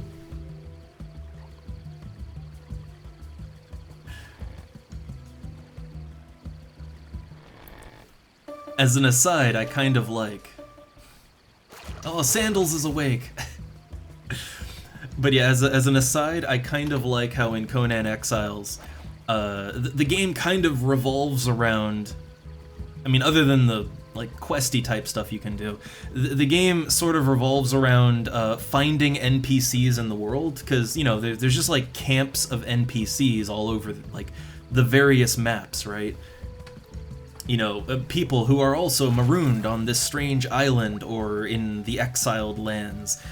And every NPC has like a profession and all that, right? They have like their own stats and professions. Like they are RPG characters in their own right. And the game revolves around knocking them over the head, beating them just savagely until they fall down, then wrapping a rope around their legs and dragging them back to your camp and putting them on a fucking slave wheel and forcing them to serve you, and they become citizens in your empire. So the whole game kind of revolves around being a slavering warlord, but I mean that's kind of Conan, right? That's kind of the Conan universe, right? Like who isn't a slave-mongering warlord in Conan? I don't know. But yeah, the game's fun. All right, it's goddamn fun. Oh yeah, Valheim is kind of like Valheim is also one of the types of games, but again, I don't think that one has. I don't think you can build a slave empire in that one. Look, I treat my indentured servants well. I give them equipment. I make them into my adventuring party members. All right. It's good times. It's good times.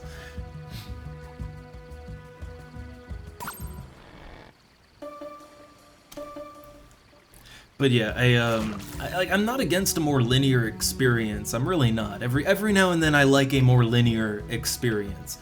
I guess it's just the thing is I tend to really like games that I can kind of sink my time and attention and all that into.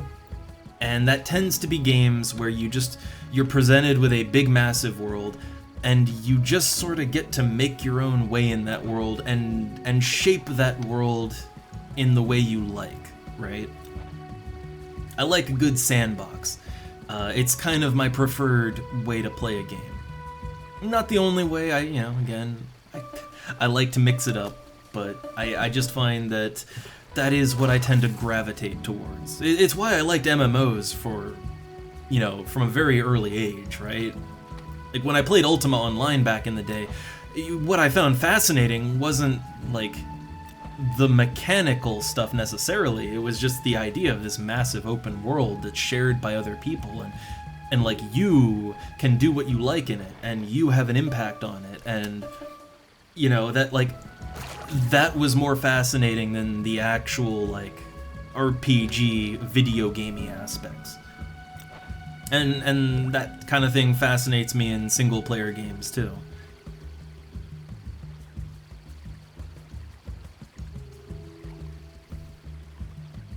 Oh man, well look, you and me both on the meds, but which I'm still waiting on that. Got more appointments. It's a slow process because I know I have the horrible attention issues. I know that. And from even just one appointment, it's like, oh yes, professional agrees, but need more things to do first. Can't wait till I can focus. But yeah, the only thing that really manages to hold my focus is those kind of open sandbox games, or like even this, right? Like I can, like with fishing, I'm often doing something else while I'm fishing, right? But I don't know, when I'm grinding mobs, like man, I can just get into a zen with that, right? But any sort of sandboxy game where you're like you are slowly building something up, I can really get into that, and it manages to keep me kind of focused. Like in Conan Exiles, in my evil wizard fortress, my barbarian wizard fortress, like I have a giant smelter building, right? Like just tons of slaves working the forges and everything. And like I can just sit there. I go out into the field, right, and I mine up tons of ore, and then I bring it back, and I fill each forge up, and they get to work on it, smelting away, and I can just sit there intently focused, just watching my little worker ants get to it, cranking out ingots one at a time for me. Slowly, like each one will get built into more and more, like make my city larger and everything. And it like, oh man, I could just sit back and watch that with total focus, right? I love that. So that's kind of the thing that holds my attention.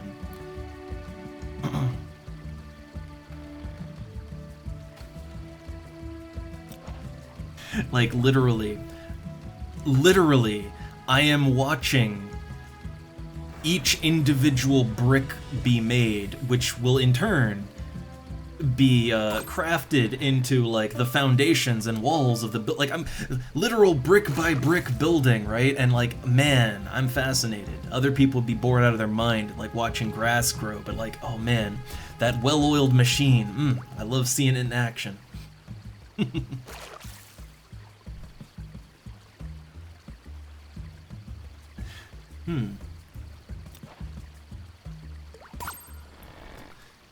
Oh man, even hard to play cities. Well, what's weird is that you did like those, right? And I can only imagine, again, like, see, when I was younger, my attention wasn't as bad. Like, I think things like attention problems and all that, the ADHD, right? I do think those are problems that just get worse as you get older.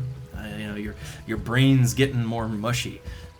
But yeah, like I used to read all the time when I was a kid, even though I still had the attention problems, but like, oh, stuff like that could hold me better. I cannot read a book now, right? So yeah, medication would probably help with that. Probably help, because these are things I do like doing, right? It's just I can't. I would probably, I've seen Factorio, I've seen gameplay of it, and I would probably, if I started a game like that, you all would probably never see me again. So, so yeah, no doubt there, but I don't know, like I love the idea of, like, just gathering resources and then watching, like, each individual brick of my empire being built one at a time, right? Like each brick being forged one brick at a time. Because I know it's all going to something, right?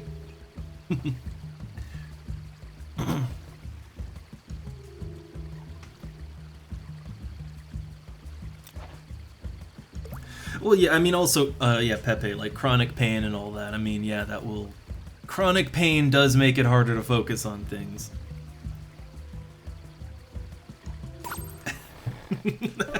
Sita. But do not do at home, kids. That ignore the Cito. But yeah, I don't know. Maybe, you know, the medication will maybe help, but for me right now, I just get I get really fascinated by simulations in general, and I do think it is the very slow but very purposeful building up of things, right? The constant building up of everything. It's like, I like city builders for that reason too, right? It's fun to see your city go from a blank, empty field to, you know, oh, you got roads now, and you got, you know, you got your basic stuff, so your pipes and all that under the ground, and then oh, buildings, little buildings start popping up, and oh, look at the little ants, the little people moving around. It's like an ant colony, right? And just seeing it all build up, it just, like, I could just sit and watch, right, with total focus. I honestly only like some of the GTA games. Like, Vice City was a good time, but I mainly liked the aesthetic of it, right? Like, it's got a real strong aesthetic. I liked 4 a lot, but yeah, 5 I just didn't really get into. I honestly don't think Grand Theft Auto is quite for me as a franchise.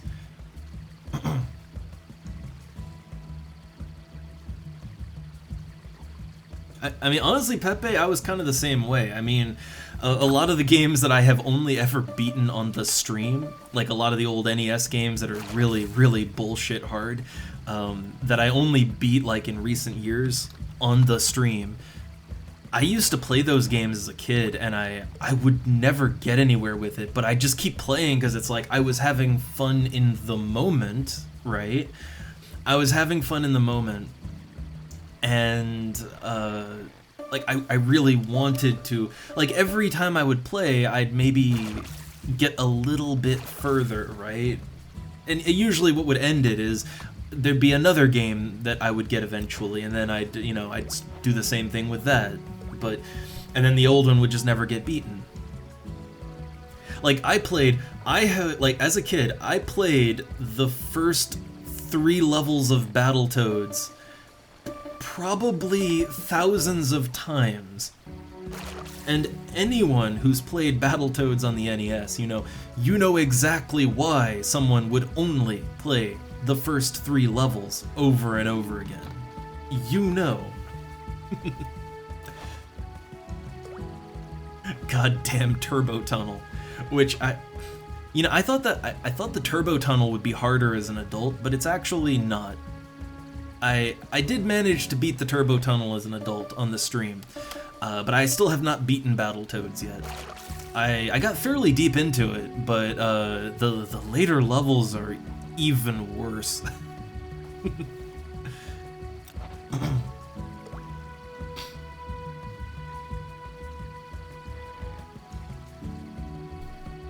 Also,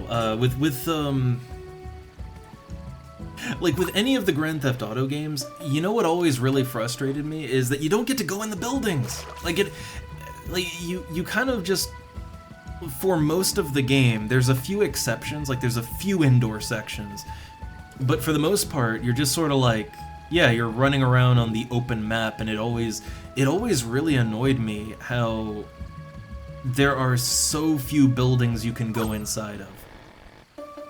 Because I want to go in, right? I want to explore. And I always hated that.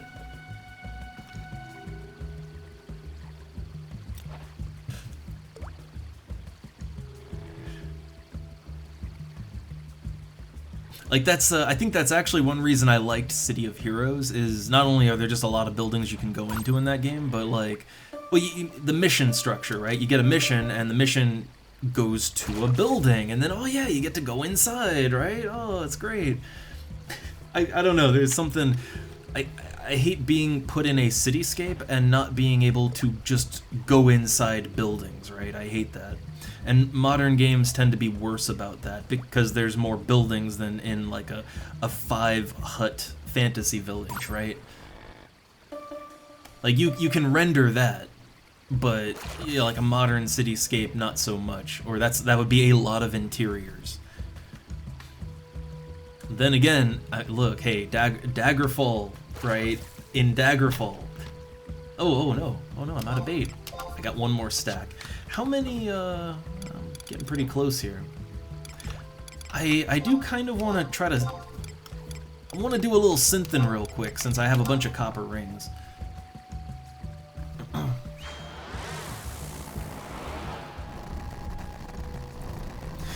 So here's the thing, Q. I actually didn't find Ninja Gaiden on the NES to be that hard. I've beaten Ninja Gaiden, the first one. I haven't played the other ones, but like, yeah, the first Ninja Gaiden.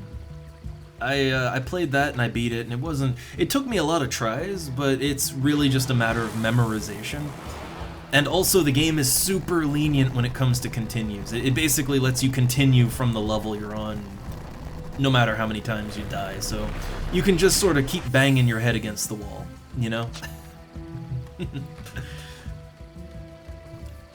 Though, you want to know one of my personal games, I mean, Quattro Adventure, right? That's a jank collection cartridge, but, you know, I took pleasure and pride in beating that one as an adult. Also, Paperboy. Super Paperboy 2, to be specific. I actually really like that game. I really like Super Paperboy 2 on the NES. There's something really fun about the gameplay and just the world of Paperboy to me. And it's such a mundane thing too. Like you're just a paperboy. You're delivering newspapers, but it's in this strange neighborhood where like nothing makes sense, and I love it.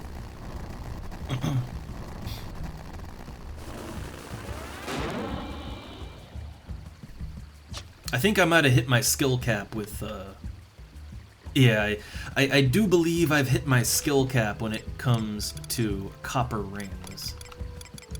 I don't think I can go any higher with that.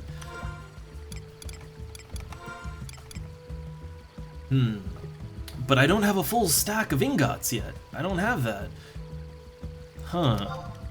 Do I have more lightning? Oh, goodness, yes. I have so many more lightning clusters.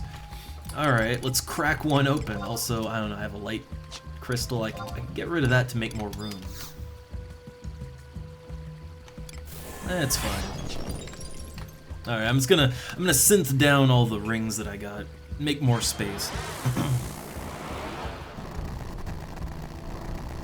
Yeah, it's kind of weird. I've played Paperboy 2 on the SNES, and honestly, it's not as it's not as fun as Super Paperboy 2. Or yeah, I think it's Paperboy 2. Yeah, they are both Paperboy 2. But Super Paperboy 2 on the NES is actually more fun and more interesting, which is weird because it's on the more primitive console, right? But I think it even, in a weird way, it even kind of looks better too. I don't know, it's weird.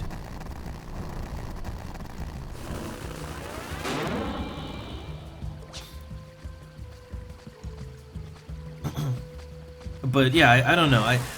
I think that especially people who didn't grow up with the NES, they tend to look at the NES library as being super hard games, but they're not all super hard. There's plenty of easy baby games on the NES, right? There's plenty of them. However, the hard games, they're just hard in a bit of a different way than modern games are hard. They're hard more in the sense of like it's about memorization, right? You have to memorize the levels, and you have to have fairly good reflexes. But if you have those two things, it's not that hard to beat most of them. Some of them are still hard, and some of them are just unfair. But most NES games, they do follow a certain logic. And if you memorize things and you have good reflexes, you should be fine. For most of the games. The ones that are just broken and unfair, honestly, they're probably not really worth your time anyway. Like, even back in the day, they weren't. But yeah, they're not all that bad. And Vexus, yes, yeah, I've been alive here.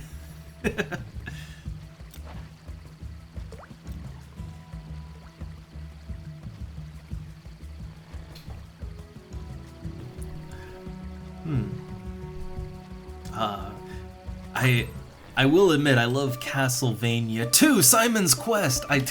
That is actually the only Castlevania game I ever played for a very long time. I eventually played Symphony of the Night on the PlayStation 1. I eventually got around to that. That's a good game. But for the longest time, Castlevania 2 Simon's Quest was the only Castlevania game I'd ever played.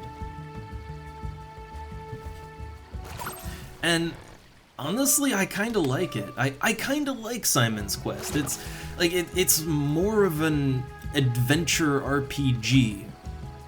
Like it's more that than a standard Castlevania game.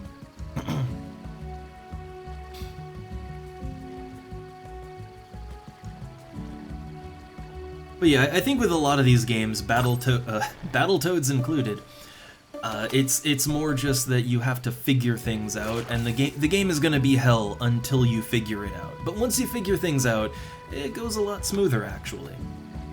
Like way smoother.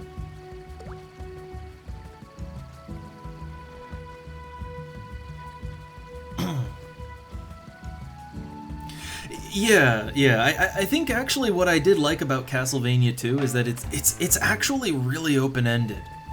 Like, you just sort of get plopped into the starting city with no direction whatsoever.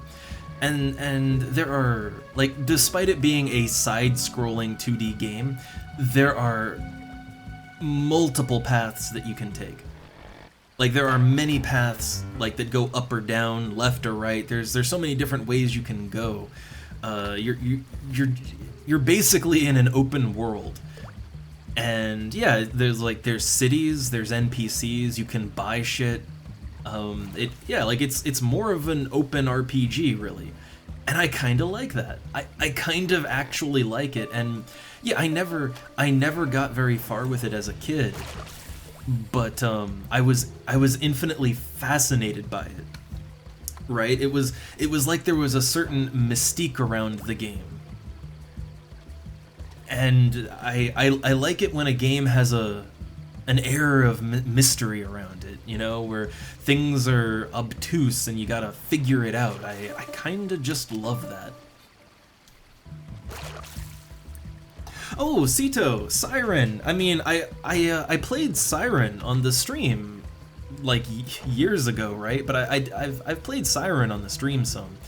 I'd really like to play Siren 2. That's the only Siren game I haven't played. I even like the remake on the PS3. The remake / reimagining. I actually kind of like it. It's not as good, but I like it still. And hey there, VGFX. Yes, I had intended for today to be like, let's fish for a little bit, and then, hey, I got my party flag up. Let's get back into things. Let's do some partying. Well, the partying isn't really panning out. So it's a fish day. And I think that's, I just got back from being pretty sick, so like, I sort of have to relearn the game myself. I tend to clear things out of my, look, I don't got a lot of RAM in my brain. Things, it gets cleared real fast, right? If I'm not actively engaged with something. So a couple days gone is like, oh man, how do I even play? Not that bad, but yeah, there's a lot of rust. So a fishing day, that's fishing and fishing and hanging out. That's a good way to get back in there.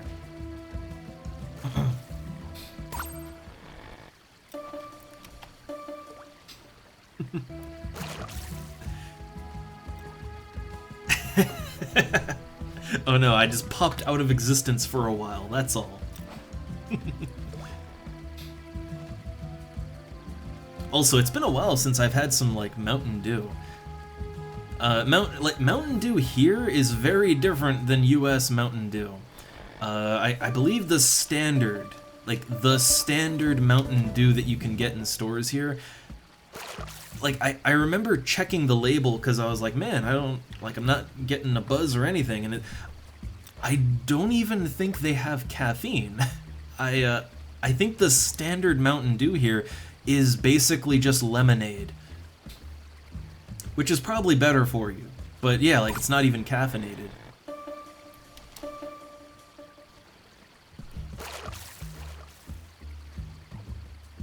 Like Mountain Dew in the US has like, okay, so Mountain Dew, like you can import American Mountain Dew here. But like, yeah, American Mountain Dew is very heavily, like it's caffeinated as much or more so than like a Red Bull or a Monster or a Rockstar. Like it's an energy drink basically, except it's not sold as an energy drink. Coincidentally, American energy drinks have way more caffeine than is allowed here. But yeah, they're super caffeinated. They have way more sugar. Like they actually have significantly more sugar.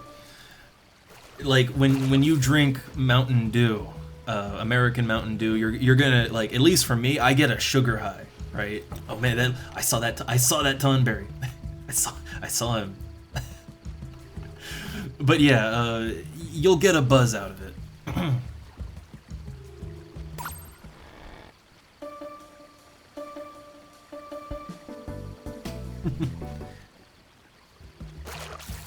Yeah, see, that's the thing. Like, that is the European taste. Is I think Europeans like they like Mountain Dew as like a very sweet lemonade. Oh my God, Mountain Dew here actually, like, it actually has like some real like lemon in it. Like it's got like some real stuff in it. No, American Mountain Dew, if it has any like lemon in it, it's it's like lemon flavoring, right? But yeah, no, you get an ultra processed, super sugary, super caffeinated drink when you have an American Mountain Dew. I imported one, like, just because well, no, I didn't import it. I did at one point, but there's a supermarket, like, actually really near. I can walk to it. It's very close to where we're at, and they have a little import section with American drinks and snacks and stuff. You can get, like, oh god, you can get Warheads even. God, I love those sour candies. But you can get, like, they actually import several of the exotic flavors of Mountain Dew from the US. And I tried one a little while ago. I forget which one, honestly, but yeah, no, like, I felt warm. I had a sugar high. I had a sugar and caffeine high, and it's been a long time since I've experienced that. Like, a real long time.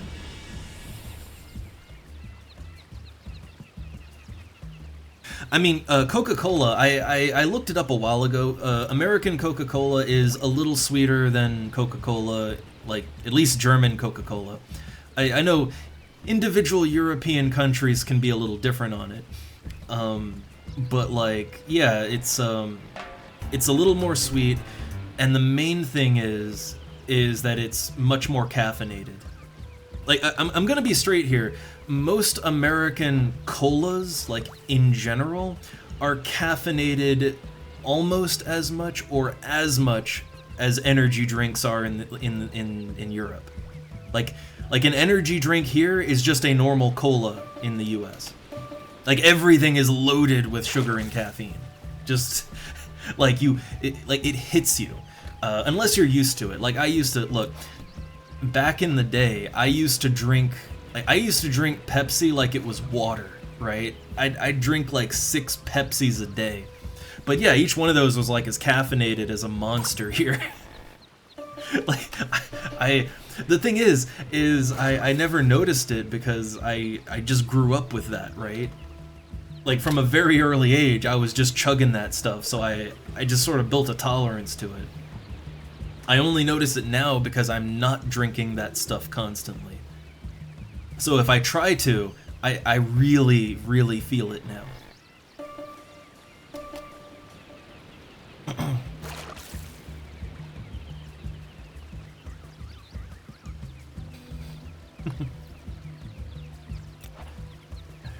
Hmm. Yeah, yeah. Oh god, the Four Loko thing. But yeah, just in general, if you are hopelessly addicted to cola in Europe, it's still not good. It's not good, but you're in a much better place than someone who is that addicted to colas in the US. Like, again, I imagine I was basically downing like 6 European monsters per day like it was water, right? Because that's just a normal cola in the US.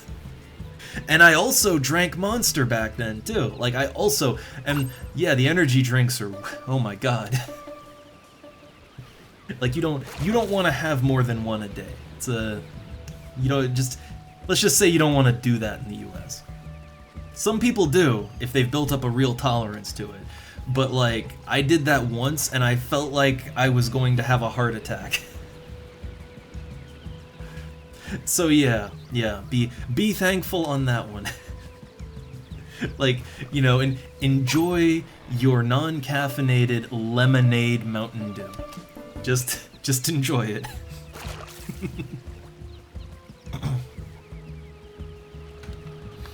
The thing is, I actually like I actually just like the taste. I don't drink energy drinks to get buzzed. Caffeine doesn't even do anything for me. Like I can drink a coffee and fall asleep, right? That is also an ADHD thing. Like caffeine has the opposite reaction. Like I can chug a Monster and be like, "Ooh, man, I'm tired. Ooh, time to take a nap," right? I can't use caffeine to like power through anything. It'll make me really focused, right? I get more focused when I'm super caffeinated, but it doesn't make me awake or anything. So for me, I always drink stuff like that, whether it's energy drinks or coffee. I drink it for the flavor, and I actually like that for the most part, energy drinks here. They taste more or less the same. They don't taste as sweet, but they're more or less the same taste as US energy drinks. And so I get to enjoy the flavor, but it's not gonna make my heart explode. I like that. I really like that.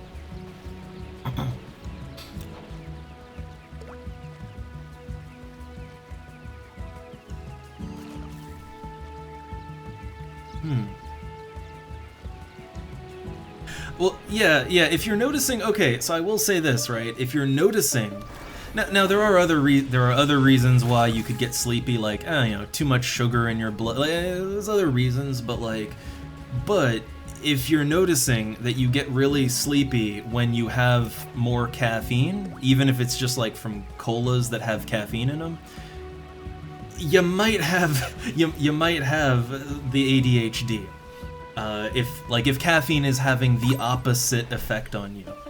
That's something I learned. Because, I never really thought about it before, right? Like I would sometimes drink energy drinks because they make me more focused. And that helps me to concentrate on something I'm doing, right?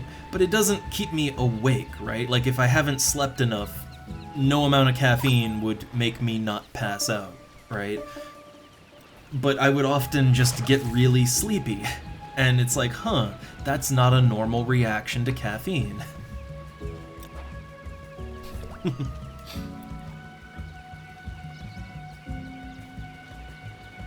Well, yeah, the sugar crash is one thing, right? Sugar crash is a thing. But, like, if you're not getting any awake feeling at all out of caffeine, like, if you feel focused but not necessarily awake, yeah, that might be, that might be a thing. Also, I have had a Baja Blast not that long ago. The store near us carries those. But I cannot fucking remember what it tasted like. It tasted like sugar. It tasted like really sour sugar, but I can't remember an exact flavor actually. I guess that kind of says a lot, but yeah. And Zergo, the fishing is still going along. I'm down to my last stack of balls. My inventory's starting to fill up too. Oh god, it's getting full. Let me delete this crayfish. I can't... I have no idea how much these newts are worth, but they don't stack. Maybe they're worth something. Maybe. Got a lot of rusty subligers I could get rid of too. We'll see. We'll see what it's all worth. But we're just kind of bantering while fishing. There hasn't been a single bite for parties so far. Not a one. So we're just keeping on. But also in general, it's been a while since I had Mountain Dew. Like I got a, you know, just European Mountain Dew not that long ago, and I didn't think it was bad at all. It's just... So here's the thing, if I want a lemonade, I'd rather get something like a brewing lemonade. They just have much richer richer fruity taste to them, right? More flavor, I think. So for me, the Mountain Dew just doesn't really fill a niche, not for me. Okay, so newts are about 300. I could get rid of them. But we'll see. If we'll see what happens first, right? Whether my inventory fills up or I run out of balls. Whichever one comes first, we'll deal with it. But yeah, see you next time, Cito. My schedule might get a little more irregular, but we'll see. Because I'm also just adjustments for life stuff. But yeah, we'll see. Gonna try to keep roughly to my schedule as I lay it out. And yeah, I'm just fishing for Lushangs. The old fishing for Lushang. I know it's gonna take forever. That's okay.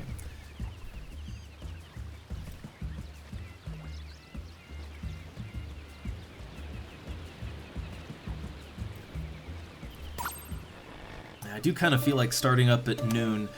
I like it because depending on further schedule changes, I could either shift my stream a little further forward or further back, you know, whatever's needed.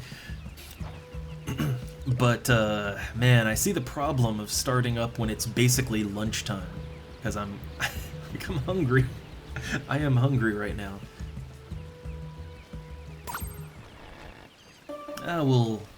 We'll see and adjust.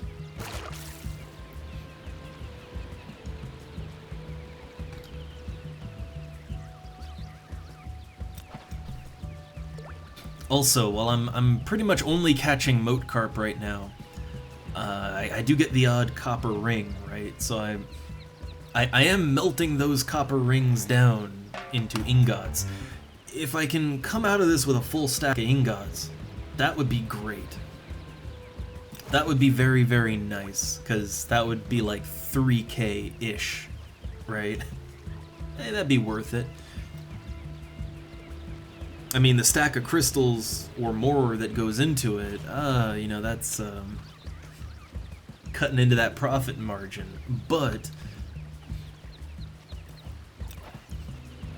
it's still a little something. And also, I got my goldsmithing up to 5. I think 5 is as high as I can go decenting rings, I think. But hey, goldsmithing 5, there you go.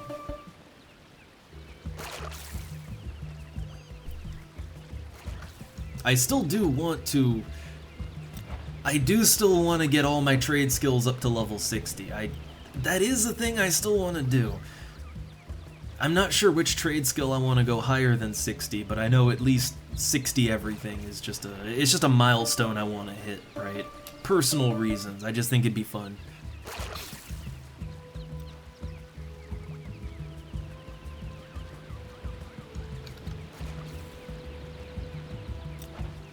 Ooh, yeah, I wasn't even thinking about the logs. What skill is needed for that? Let me check. Arrowwood log. Nope, gotta... I'm searching while fishing. One sec. So the arrowwood log, So it's used in recipe, arrowwood lumber. It's a level 2 recipe, so okay. Honestly, I wasn't even thinking about that. So yeah, the arrowwood, so a wind crystal, that'll give me arrowwood lumber. And yeah, that's, oh, that ain't bad.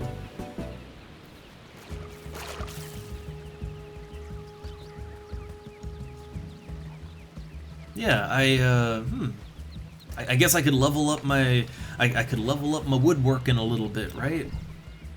Level that up while I'm at it. I mean, I don't have nearly enough to make a stack. I only have a couple of these logs, but I guess if anything, it would just let me skill up a little, right? I'll take skill ups. I like a good skilling, especially when it's just inconsequential. I did a little fishing with a rig to see if, you know, what's the catch rate like. And it was horrible. The catch rate on carp is absolutely horrible when you do it with a rig. However, yeah, you can fish up logs pretty easily. So I guess that's the thing I could do. I could intentionally try to fish for logs.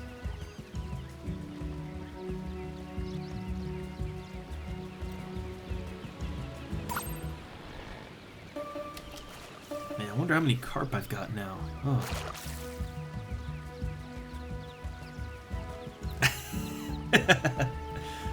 Man, you know, the thing is, I didn't drink before I moved here, so I wasn't like, I never paid that much attention to alcohol, you know?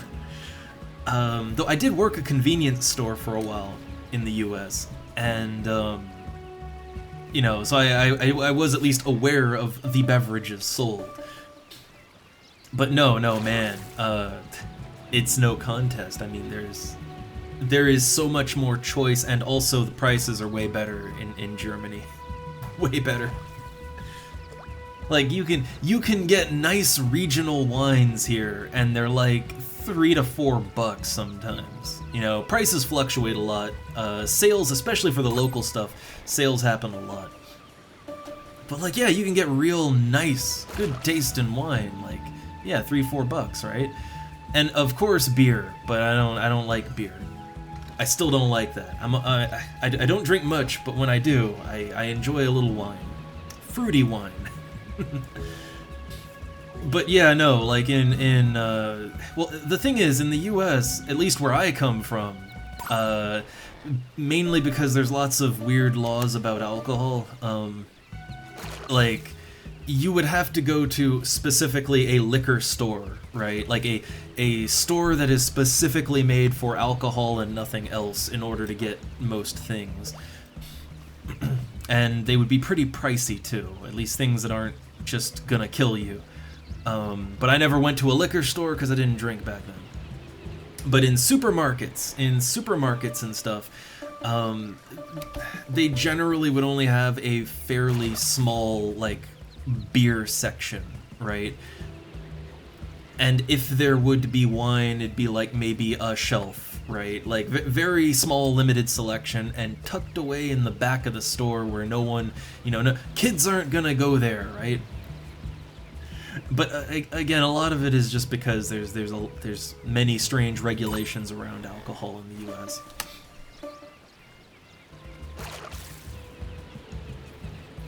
Like, I still find it amusing, and it's like people here don't even know how to comprehend that yeah, like the part of the US I come from, yeah, you can't have alcohol out in public, like not even carrying it, and not even in like a packaged container. Like let's say you just bought a box of Bud Light or whatever, or Pabst Blue Ribbon, you know, the wife beater's choice drink.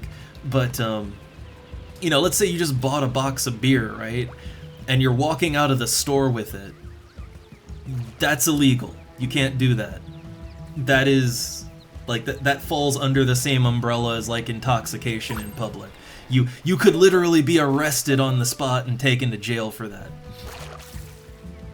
So, like, again, as someone who worked as a cashier for a while, right, in a supermarket, when someone would come in buying the booze, what you had to do is you had to take out the big ass brown paper bags, and you had to put the cartons of beer in the paper bag so that it's not visible, right?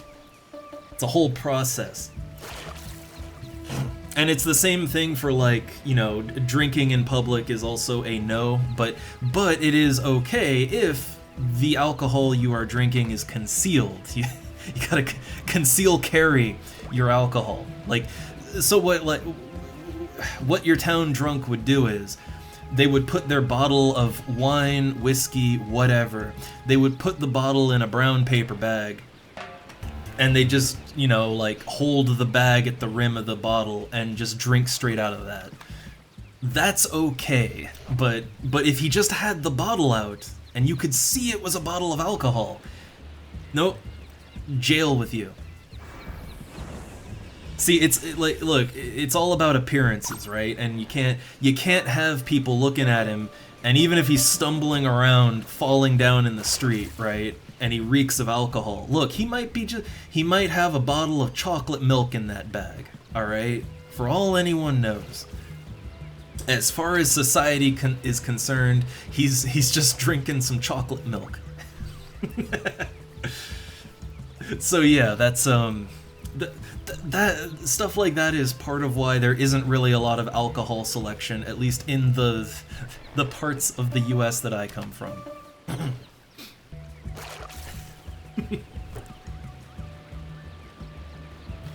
So you can imagine, though, it was quite a culture shock when here, like, so here, you go to a supermarket here, and, like, not only is there, like, 5 full aisles of various alcohols, but they even just have, like, alcohol merchants there, and they're like, oh, hello, sir, would you like to sample this, you know, this wine? It's, you know, and it's like you're just going shopping, and it's like, oh, here, have a free wine sample, right? And it's like quite a shock.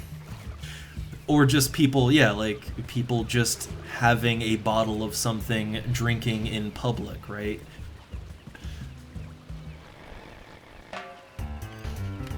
Quite a difference. But what's funny to me is it's all more about appearances, right? Like, no one cares, like, in the US, no one cares that the town drunk is literally killing himself on the street there. They don't care, like, if he falls over and dies from alcohol poisoning on the sidewalk, that's fine, right? As long as no one can see the bottle in his hand, right, then there's no problems here. Everything is fine. He just tumbled and had a heart attack. No one has a problem here. But that's, I mean, also as someone who, other than the cultural study stuff, I mean, the main reason I went to school was for, you know, criminal justice law, all that stuff, and man, so much US law on various levels. The only purpose of it is to maintain appearances. It's like it's no good for anyone. It's just to make things look. It makes, like, laws that make things look fine. Everything is fine. Don't worry. As long as you don't see it, it's fine.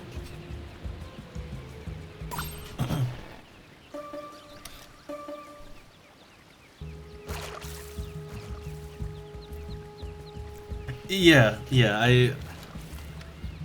I know there's places worse for that, but it to me it was always it's just a little silly how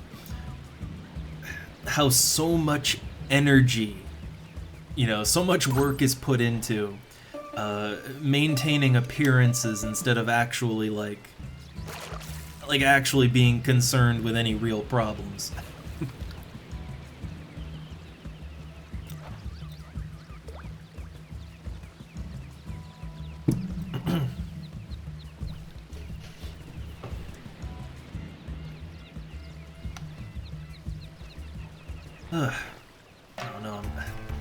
I'm catching less and less carp now. Oh no! Oh no! Look at all these. Look at all these fishers around. Yeah, there's several other fishers here. 3 other fishers. And they're going for different stuff, but still, it's not great. Also, ooh, might be getting a package in a sec. Oh, yep. One sec. Quick AFK.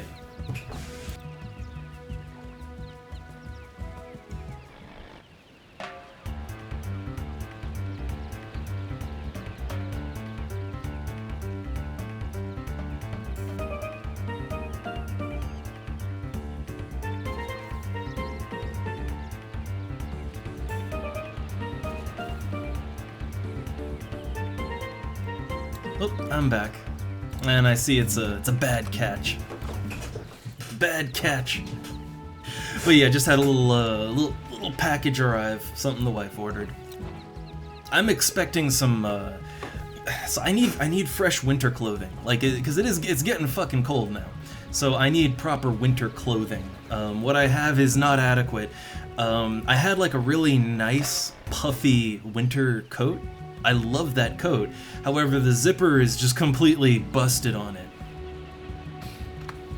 It's a couple years old now, too. But like, yeah, a winter jacket that you can't close isn't great. Can't really work with that. So I have a bunch of winter clothes coming. But not today, I think tomorrow.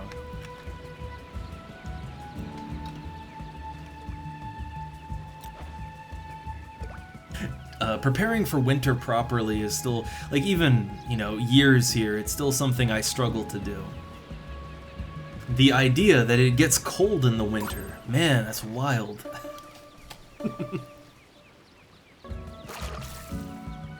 Ooh, nice, got that Liu Shang. My brother in fish, congratulations.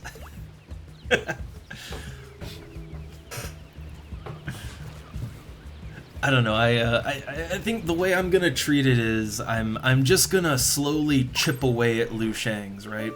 Whether I am kind of like, okay, I'm more open to fish for money, like fish for money and skill points, and then sell that and buy some carp, and you know, I mean, technically you're earning it.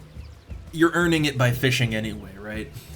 I'm a little more open to doing some of that, but I would like to do the majority of it, just like the majority of it I would like to do catching my own carp. As long, I think, here's my thing, right? The money has to come from fishing. Like, let's say every now and then I gotta farm spells for Black Mage. Every now and then I just do a little farming or whatever. Like if I find a spell scroll that sells for 120k, I cannot use that 120k to buy moat carp. Like, if I'm buying carp, the money has to come from it, like, it's got to be fish money. Anything else isn't clean. Only that clean fish money will do. I think that's a compromise I can live with, right? Because it all comes down to fishing at the end of the day.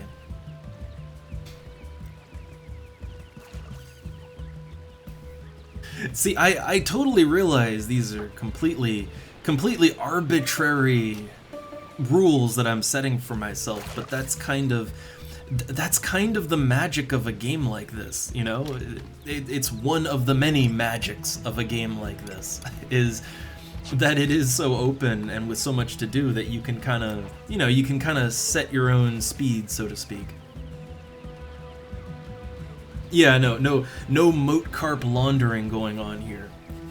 But yeah, like, if, you know, I'll keep track of it, and if I earn 40k catching Grimonite, then that's 40k of moat carp that I can buy. But no more, right? Like, the money has to come from fish.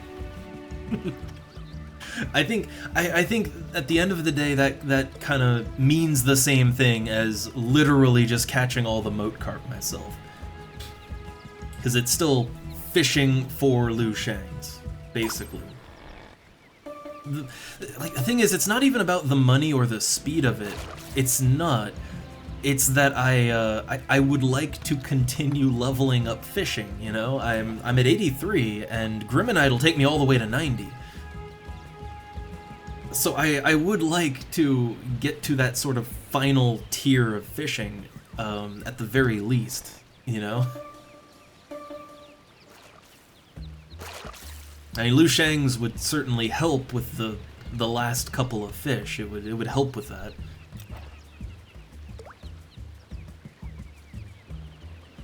I too would like to sit in Juneau and just fish up Black Soul all day. Well, also, there's gonna come a time where the only thing that I can catch to level up is going to be Black Souls, right? There's gonna come a time where there's no choice except for Black Soul. And doing that with a composite rod is possible. It is. It's just, yeah, you're gonna lose like half or more of your fish, and it's gonna be real slow and painful.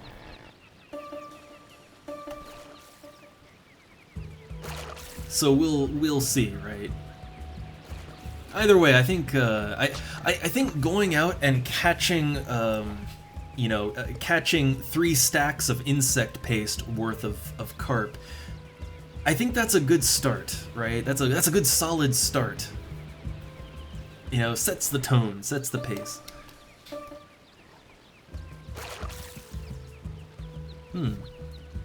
Yeah, I mean, when it comes to money making, it's basically either, I mean, you either do like farming, right? You pick an enemy to kill, and you be a thief, and you just farm materials to sell, or you craft, which, you know, crafting requires so much investment to get to a point where it is profitable. But you can, like, honestly, with my 60 cooking, I could, like, there are several recipes I could just make money on.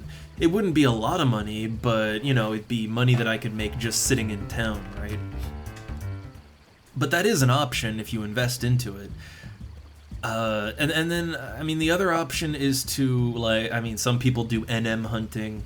Another option is BCNMs. I mean, honestly, BCNMs, I find them fun. I find them very fun to do. I can solo some of them even. But yeah, doing BCNMs with people and certain items that you can trade, like, yeah, no, they're worth good money. And I don't know, at least for me, I find BCNMs, especially with other people, to be a really just enjoyable activity. You know, it's a fun little hangout activity. Like, I can solo the BCNM to it's been a while, man, it's been a while. But I can solo the BCNM to get astral rings. Like, I did that for a while and even got, like, I think I got one spare to sell. But yeah, you know, like, that's just boom, 80k at least, right? I don't know if they've gone down more now, but they were over 100k, but they've gone down since. I think the BCNM for the Astral Ring is only like, that's only a level 20. Like, that is literally only a level 20 BCNM. It's like one of the first ones you can even do, I think. I could be wrong. Let me. No. It's the one. It's the one that you have to, like, as a Beastmaster, you don't even have a pet yet, so you have to charm. So that would be pre-level. Yeah, that'd be pre-30. But especially with BCNMs, I mean, I'd be willing to do them. I've only done a very few BCNMs, so I'm not knowledgeable, but I know how to do a couple of them, like the one for the boots and the one for the Astral Ring.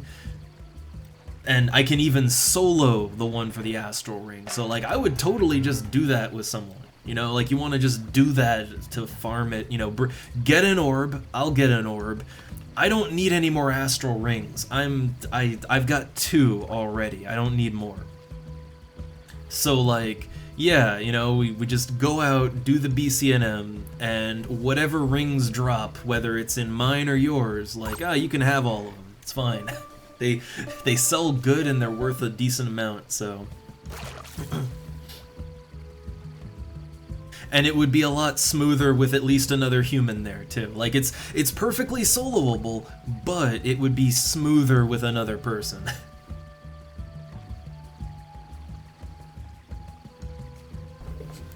Like when I solo it, there is still a chance that something could go horribly wrong, that I could get really unlucky with charms, etc. You know, there's a chance things could go horrible. So with even one other person, anything, it would negate that.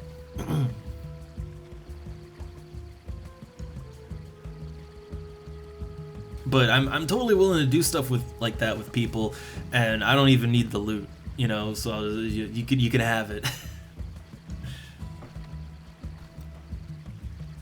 But yeah, outside of stuff like that, I mean, yeah, no, there's options to make Gil, and some of them are more hands-on than others. But yeah, if all the options burn you out, then yeah, that is a problem, because you do need Gil in this game. There will come a time where you need more Gil, you know.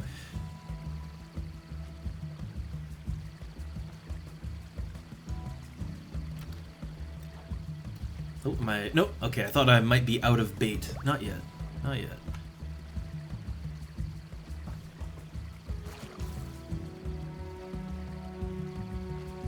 Yeah, the wild onions, I honestly feel like you probably want to have Treasure Hunter 2 for that.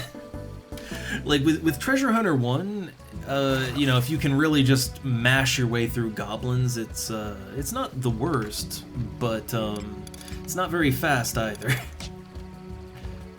I'd say Treasure Hunter 2 would make something like that a lot easier.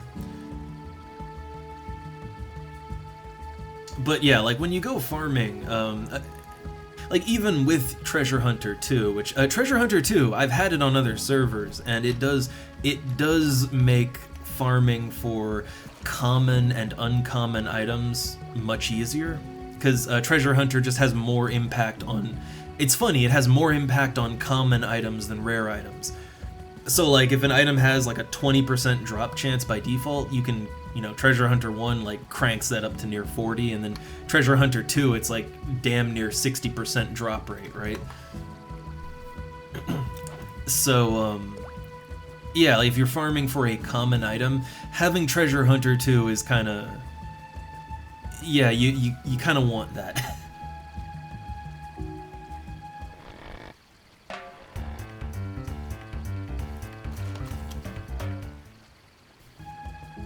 Yeah, the thing is, I don't know what BCNMs I'd want to do. Like, I'd join someone on a BCNM, but like, I don't really know what I would want out of BCNMs, right? That I don't already have, or that wouldn't really apply to me. So I just sort of join other people, but I haven't done too many. I need to do more myself. But I feel like I'd be the bad one to lead that sort of thing, if like, unless it's one I know, right? Like the one for the astral earrings or the bounding boots one. Unless it's one like that, then I wouldn't really know what to do exactly. I still don't have the bounding boots. Still don't have that. I do kind of want to level Thief up to like 45 just for Treasure Hunter 2, so that I can get low-level common materials easier. Because, you know, I do the alchemy thing, so yeah, if I could farm up beeswax nice and easy, beeswax, slime oil, stuff, you know, things where there's low-level versions of the enemies and they have a good drop rate, yeah, that would be something to work towards.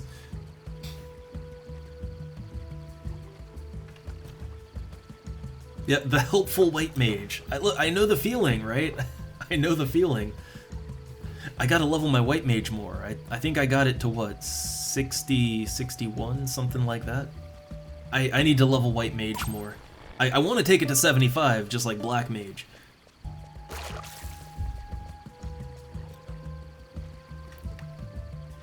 Let's see, how many? Okay, got 10 more. 10 more line casts.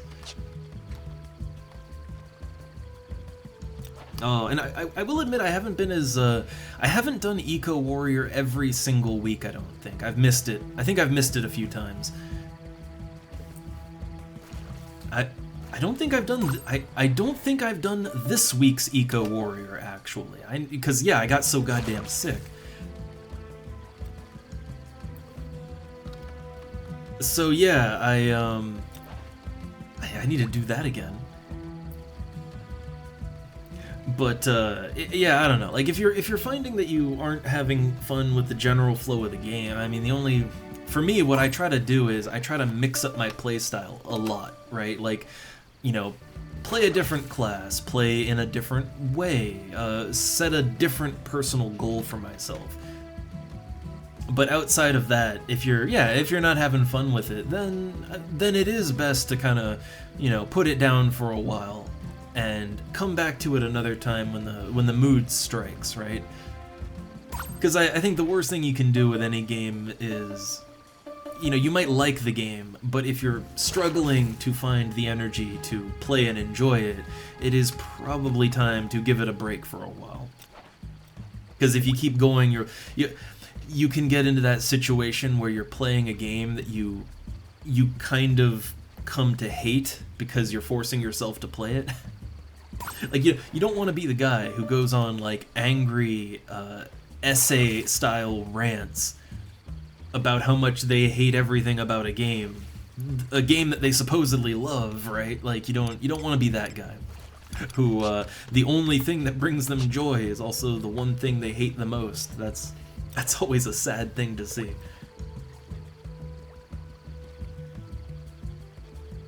I still always think back to that one. I wish I could remember what it was posted under, but I was just looking up like videos for Horizon stuff, and yeah, under one video, I forget what it was for exactly, but yeah, there was one guy who just went on this incredibly long for a YouTube comment. Like, they fit like a full essay in there. Oh, thanks. But they went on to like a full rant about endgame content in Final Fantasy XI and how endgame content is, you know, it's the worst thing ever, and they know because they did it every day for like 20 years or some shit, and they just, like, it was such an elaborate and well thought out hating, like, just hate rant about the end game in this and how much they hate it, but also they can't do anything else because it's all they know. And it's, yeah, it was like they hate they hate the game, or at least they hate this aspect of it, but that's the only aspect of the game they can derive any pleasure from. And it's like, man, that's fucked up. Maybe put the game down, right? No one wants to be that. But I think especially with MMOs, just in general, I think it's really easy to slip into that headspace. Like, you make playing the game a habit, and whether it's a habit you enjoy or not, because you have memories of enjoying it, you just keep coming back for more, even if you're not having fun and you're, like, you actively don't like it anymore. But it's a habit, right? It's something you have to do. Because, well, how else are you gonna have fun? But yeah, I think just taking a little bit away is that is the ideal. That's the ideal option there, rather than just forcing it through.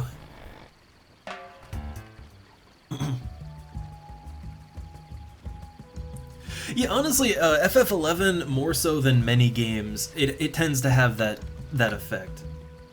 Oh, there goes my bait. There it goes. All right, so I've done fished all I can fish with what I had. So back to my just back to my normal melee build. All right, well, so I got a ton of stuff, right? Look at all them carps. Look at all of them. So much carp.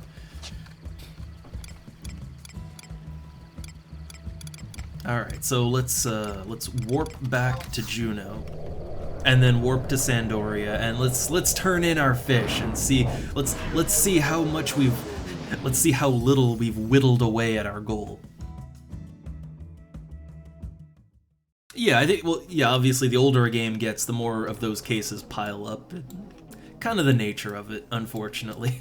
Like EverQuest. EverQuest is another game that has a lot like that. Like, a lot of old school EverQuesters, like, the only pleasure they get out of the game is, like, the hardcore no-lifer endgame rating. Like, that's the only joy they get. And yet, they hate it. Like, they don't find it fun at all. Everything about it is a chore for them. But they, like, it's just so ingrained in their routine, and it has been for so long, like, over 2 decades, right? That they just don't really, like, they don't know how to reprogram themselves to do anything else. So they just keep coming back for more suffering. And, yeah, that's, I mean, that's kind of addiction, but, like, yeah, it's not great. It's just not great. Oh no, we lost the Ronfar. You want to click the Ronfar again. I clicked a little too fast there. How about Norvalen? Okay, we can do Norvalen.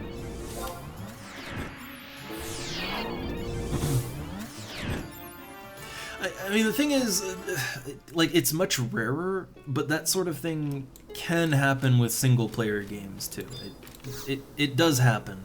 It's much rarer because, like, you don't have that social pressure element, right?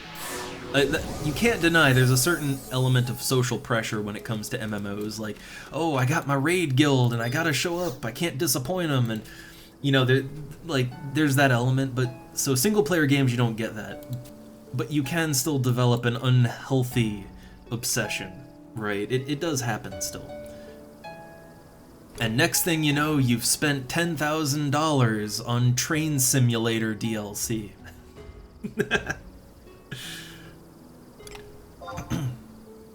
Alright, so back to town. Well, look, funny thing is, the wife loves her some Monster Hunter. Like, that is pretty much her free time, is Monster Hunter. Into the midnight hours. And it's all playing with other people, like, you know, it's like, well, you gotta play with this guy and then other guy, and like, oh, everybody wants to play Monster Hunter, and like, I get it, right? I get it.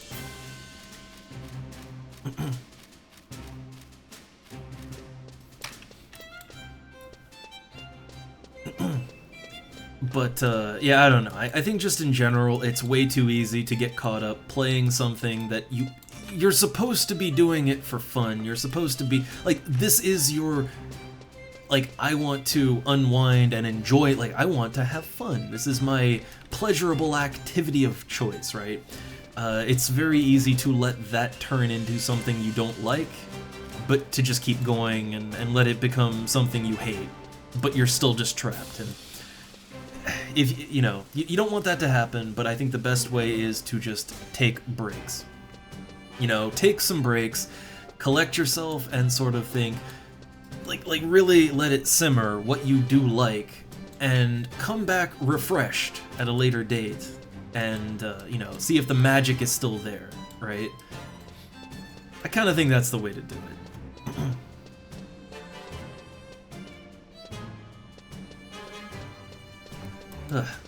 I was just thinking I could have gone a different route to get here about as quickly, but I'm going through the Mog House.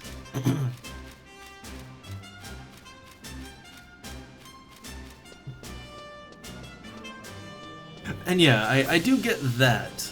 Not wanting, like, I will admit, that's why I'm hesitant to join in on a lot of content in this game. Because yeah, like, especially if it's something you know, if it's a fight I don't know, an activity I'm not familiar with, then yeah, I don't want to mess it up for everybody else, so I tend to just not do it, but I try to every now and then make it a goal to just sort of just do it, right? Just do it.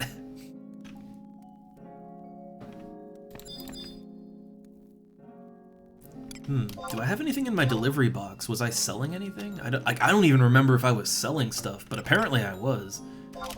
Ah, yeah, look at that. 3K for all that giant squid I fished up. Nice. That's giant squid money right there. Lots of giant squid money, and then, right, I got a scroll of escape for 12, yeah, look at that, 12k, boom. I think I caught that while I was, or I got it while I was catching giant squid. Nice.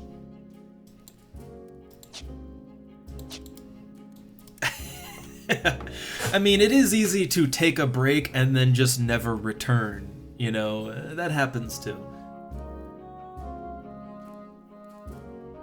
But I think there is a way to play more moderately and to take breaks that don't become quitting. It's possible, you know. I do that with single player games that I really love, and I just, you know, I come back to them every now and then, right? So, okay, while I'm here, I had a realization. Look, man, my Mog house is so sparse. I got my 2 bookshelves and my flag, but so the bed, I don't actually need that anymore. I don't actually need my bed anymore. The thing is, the bed, I literally only got that bed for the Mog house quest to expand my storage space, and I got that actually. So I can just remove that bed and I can sell it. I can sell that bed. It's worth quite a lot actually. So that'd be a nice win right there. Yeah, that mahogany bed, I mean, what I could do is I could sell it and then, I don't know, how much is the next bed up? I think it's the noble bed, right?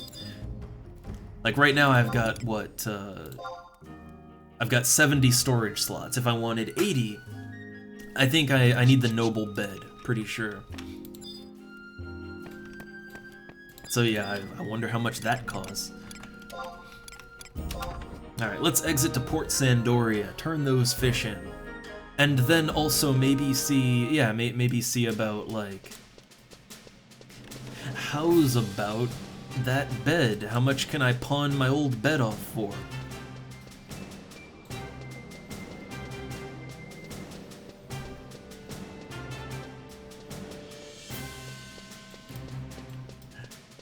Yeah, this moat carp quest is gonna be the thing that breaks me. But I think taking like I want to do the whole like fish it, earn it by fishing, and the thing is though is the moat carp. I don't have a problem with just fishing up moat carp for it. It's just like I really want to level up, right? Like skill points. It's not even about the money. It's skill points, and I'm not gonna get skill points doing carp, so.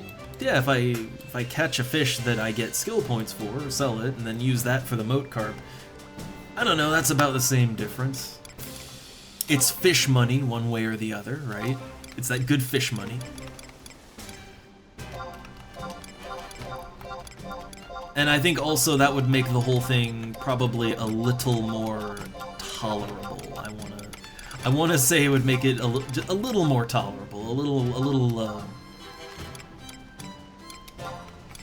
What is this? I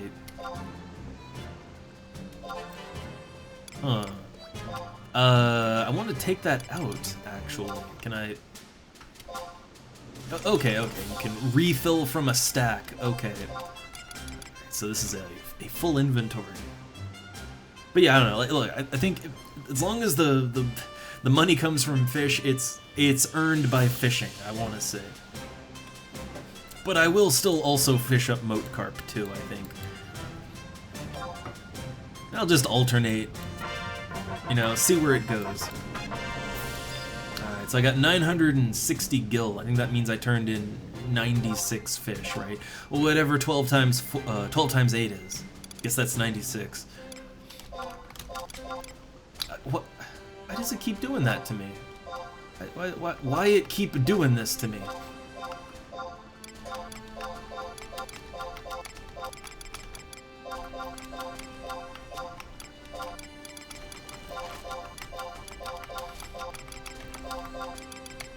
Also, I don't know if you can turn in moat and forest carp at the same time. Not sure. To be safe, I'm doing them separate. Okay, yeah, you get a lot more. Well, the game should keep a tally for me. It should. But yeah, look, the forest carp, it is worth more. Not not like a ton more, but the forest carp is worth more than. Yeah, see, look. How goes it? I've got a hold of 193 carp right now. Keep bringing them in. Yeah. So the game keeps track of it, which is very, very good for me. I would not be able to keep track.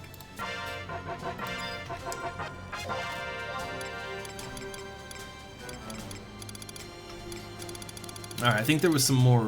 There was a little more moat carp, right? A tiny bit more. Okay, so in total, we are at 232 carp. A whopping 232 out of 10,000. Oh, okay, I can mix them. Alright, I mean, I had so many to turn in, so... But yeah, oh man, 232 out of 10k. Oh, we're in for a real fun time. Super fun time.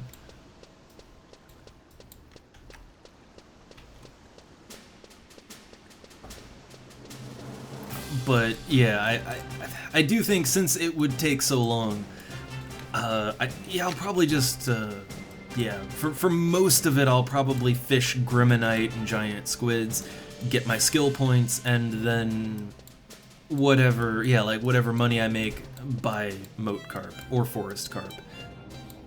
That's earning it through fishing, same deal. I can live with that compromise. It's not so much that it would take forever to like just fish up the moat carp. It's gonna take forever no matter what. But it's more that like the moat carp, it's just no skill. That's what really catches me more than anything else. It's that I won't level up, and I really want to level up. I want to continue my fishing adventure, and moat carping is kinda yeah, like it's just a big pause in that, right? No skill gains.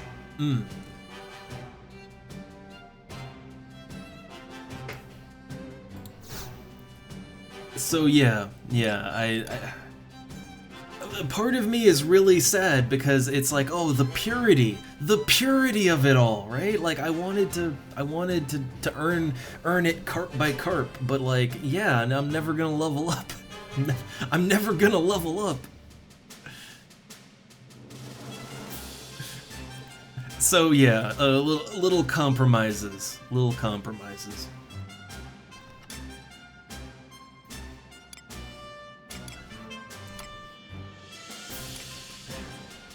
I don't know. I guess the thing is though, like I wasn't crafting my own insect paste either, right? Like I you know what? I bought the insect paste to catch the carp. I didn't craft that by hand, so yeah. I guess how pure can it go? I don't know. I don't know. Either way, I think it is a challenge of fishing. And that challenge will still remain because the challenge is getting enough money fishing to get the carp, right? There you go. No, so I guess, okay, hard, set in stone, the rule is no moat carp will be bought with anything that isn't fish money. So no rare items sold, no crafting goods, no, like... You know, nothing, right? Nothing farmed or anything like that. Only money that is directly sourced from selling fish. That is all.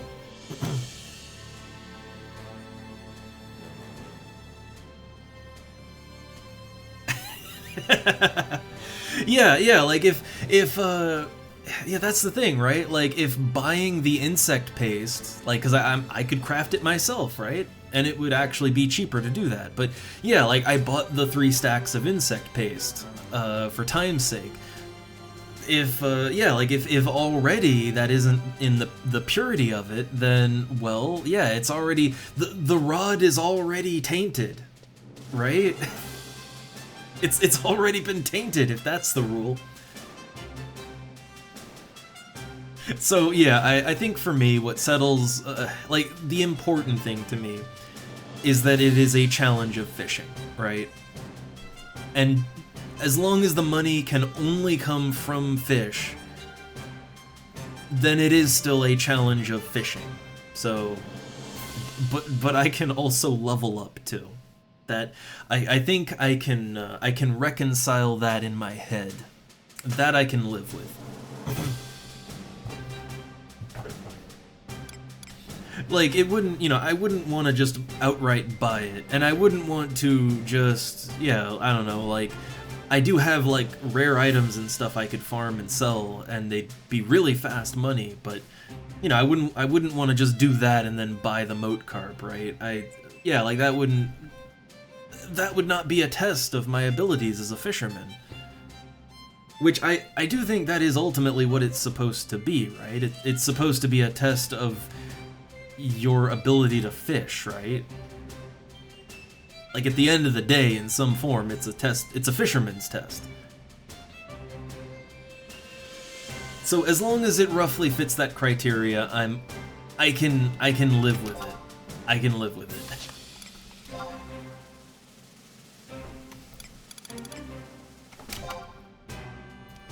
Alright, so these newts, they don't really sell, like, none have sold today.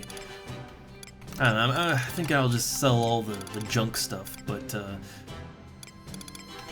so the arrowwood logs, they 30 gil each. Well, that ain't worth too much, is it? How about that mahogany bed? So yeah, the mahogany bed, I got it literally just for a quest. I just want to sell it back and make some of the money that I paid. Just make some of that back, right? And while I'm at it, how much does the noble bed cost? I think that's the next tier up. Cause yeah, it's like bronze bed, mahogany bed. Kind of skip over the oak bed and the simple bed, but yeah, bronze, mahogany, and then noble bed. It's about 41k. That's, I mean, honestly, that is not, like, the money that I'm gonna get from selling my mahogany bed, that's almost going to pay for the noble bed, like, almost. So I guess I'll just buy it now, right? I guess I'll just buy it. Yeah, there you go. I'll get most of the gil back when my mahogany bed sells, and this'll let me take on the next quest to expand my Mog House even more, so that kind of just works out.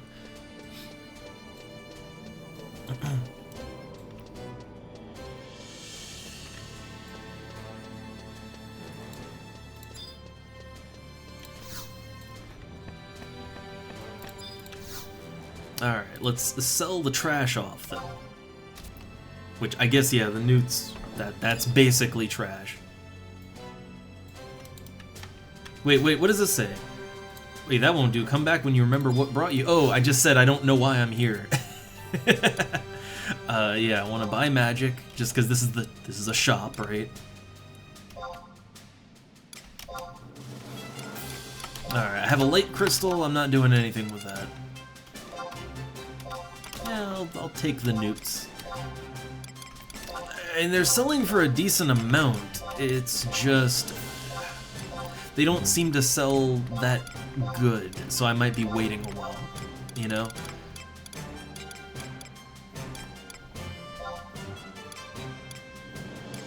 Okay, that's I think that's all I wanted to sell in this moment. So I do still have, like, yeah, I got copper rings to desynth. And I'm pretty sure I have some wind crystals too, right? So I could work on my woodworking, and I could craft some stacks of arrowwood lumber. I don't think this gives me skill points anymore. I'm pretty sure it doesn't. So the rest of the copper, like, once I have a full stack of ingots, I'm just gonna sell off the other rings. Like, this isn't even the cheapest way to make copper ingots. The cheapest way to make copper ingots would be a fire crystal, because fire crystals are generally cheaper than lightning. You take that and you mix it with 4 copper ore, and that's like 11 gil. Like 11 gil for each one. Super cheap craft. So if I wanted more ingots, that would be the way to go. This was just because it was basically a more or less free to me way of increasing my goldsmithing up to level 5. Which, hey, goldsmithing 5, halfway through the first rank, yay. For what that's worth.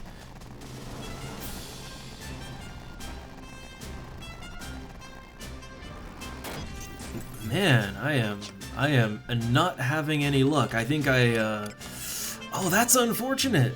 Am I out of, I'm out of copper rings, right?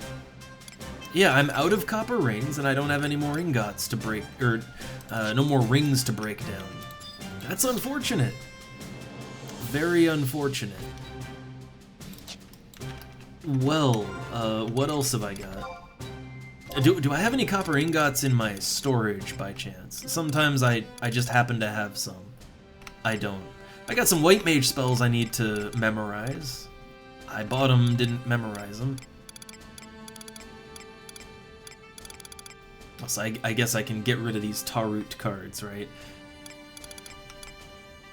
Got Waterga 3 just sitting there.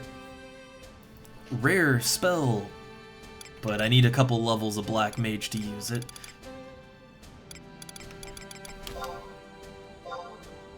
Okay, I got wind clusters.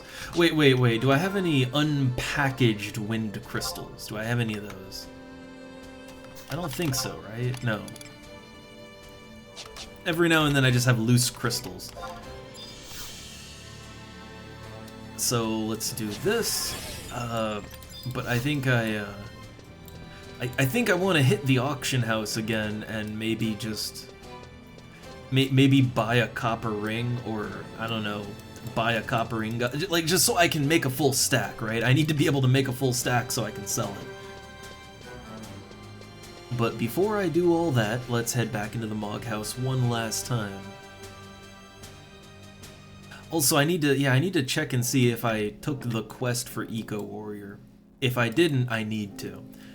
I think I might have to do that whole last second Eco Warrior thing again. I've had to do that a couple times. Alright, so layout. Right, the bed has to go into the Mog safe first. Right.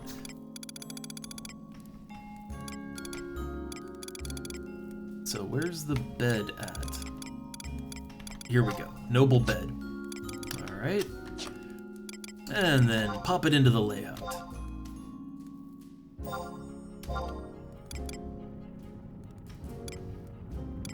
Noble bed, okay. I kind of forget how you flip things around in this mode. Like, I did it with the bookshelves. I can't really remember how I did it, though.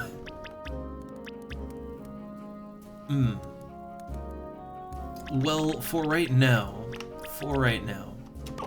let's pop it right over there. Alright, and I still have Mog Hansement Sandoria Conquest. Man, look at that. Look at that fancy-ass bed. It's got like a little drape thing there. I don't even know what the point of that is, but it looks cool. Like, wouldn't this basically just be like this would literally just be drapes that fall over your head, right? Huh. Well, the noble bed is for the next Moogle quest. Like, I already did the first two. The first one needs oh god, well, the second quest is the mahogany bed. The first one is I can't remember which bed it is. The bronze bed. Yeah, but you know, to expand my storage space another 10 slots. I think this is the last Moogle quest, so I'll have 80 slots of storage once. I think the next conquest has to roll around. Man, my mog house is very, very slowly starting to actually have furniture in it. 2 bookshelves, that gives me 40 storage space, and then, you know, that gives me the conquest point bonus, which I really like. I wonder, no, it wouldn't. You can only have 1 Mog Handsman at a time. I was thinking, oh, does that stack with the other nation's flags? But, like, he can only have 1 Mog Handsman, so I wouldn't think so.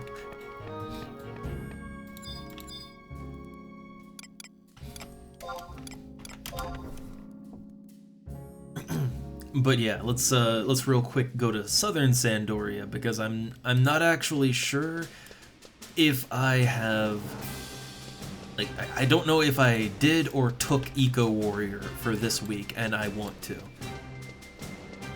I want to get around to that.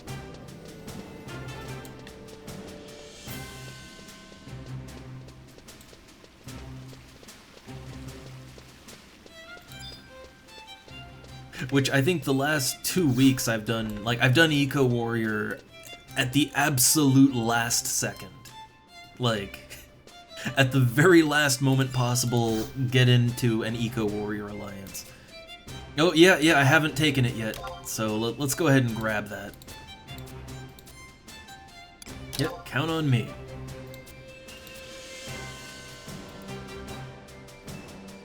Alright.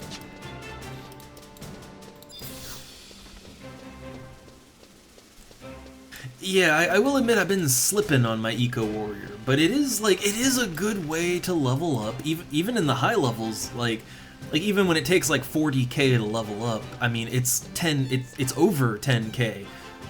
It's still good EXP for a very small amount of time investment, and you get 10,000 gil just for free. You know, that's nice. It's a very handy little boost. I just always forget about it till the last second. Yeah, well, the thing is, you get you get 8,000 EXP just for doing it, right?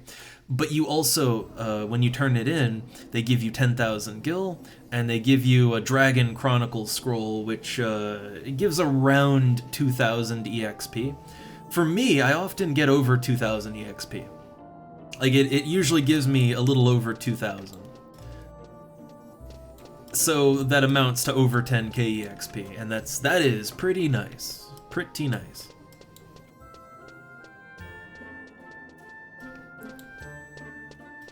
Yeah, and like as a super quick, easy to do weekly thing, it's fine, right? It's a nice little thing to do.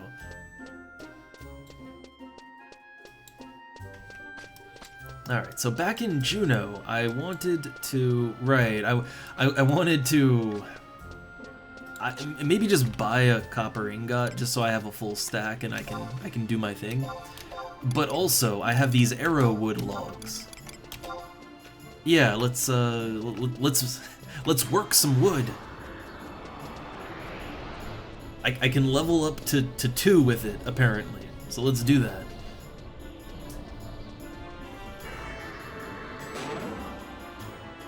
Nice, a successful craft on the first one. It's a good omen.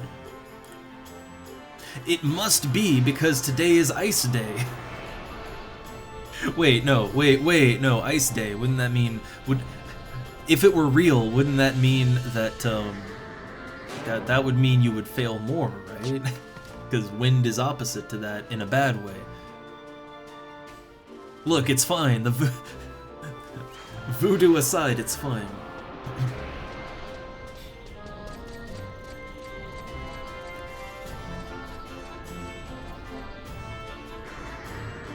Wow, I feel like I'm succeeding unusually much. But then again, it's a level 2 recipe, right? It's only a level 2 recipe.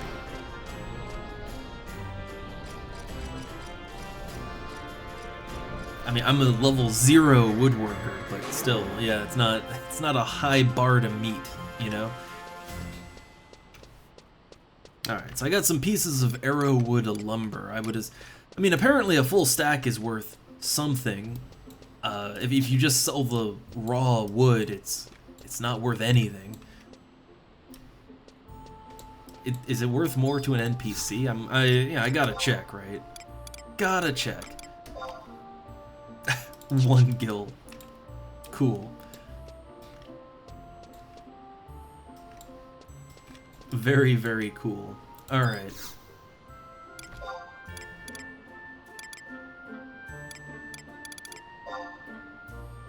Well, it does increase the value a little bit. Like, the raw wood is worth maybe 30 gil a piece. So, hey, yeah, it is worth more individually.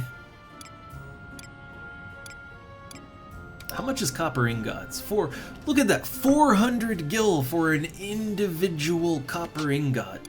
Man. And that ain't bad for, like, as a seller, that ain't bad, but how much does a stack go for? Because things get weird, right? And sometimes the stacks are worth less than the individual. That's actually usually how it goes. But it's harder to move large volumes of anything one at a time. That's not very fun to do. Am I blind? Where's the copper ingots? I have to be going past them, right? Alright, I'm blind. So we got ore, mithril, brass, silver, okay, aluminum, silver.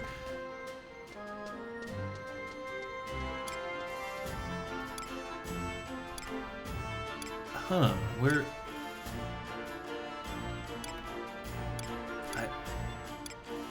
the copper at?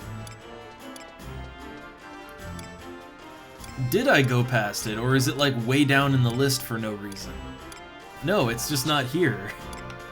How about under smithing then? Is it there anywhere? Okay, yeah, here we go. Copper ingots. So a full stack is worth anywhere from 3.6 to 4K. That ain't, that really ain't bad. Again, all you need to make a minimum of 1 copper ingot. Let me check. Is that a recipe you can HQ? Like, let me check on that real quick. Like, let me check that real quick. Is that something HQable?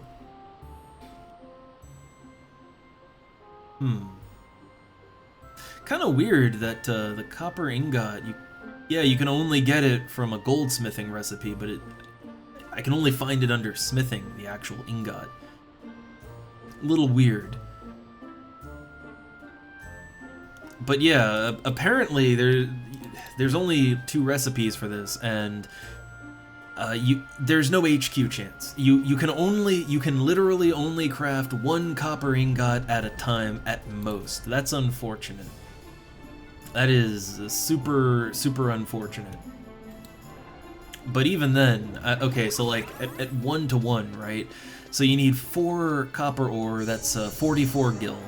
And then you need a fire crystal. Sometimes fire crystals are worth damn near nothing, right? So let's say, I don't know, it's like 60 gil to make, like 60 or 70 gil to make each one, right? So, I don't know, you're looking at like between 800 and 900 gil to craft a stack. If you succeed every time, like if you meet the skill check. Because there is no HQ. Then, well, okay, yeah, that's not a high cost to make. Oh no, server's going down in a half hour. Well, damn, there goes my party idea. Well, damn. But yeah, okay, so like, let's say it takes like 800 to, I feel like I'm being generous even, but like, let's say it takes 800 to 900 gil to make a stack of these ingots, right? Well, yeah, if you can turn them around and sell them for like 3.6 to 4K, that is a huge profit margin right there. Like that's a gigantic profit margin, and it is a very in-demand item. So yeah, I would definitely get on that if I were the type to get on such things.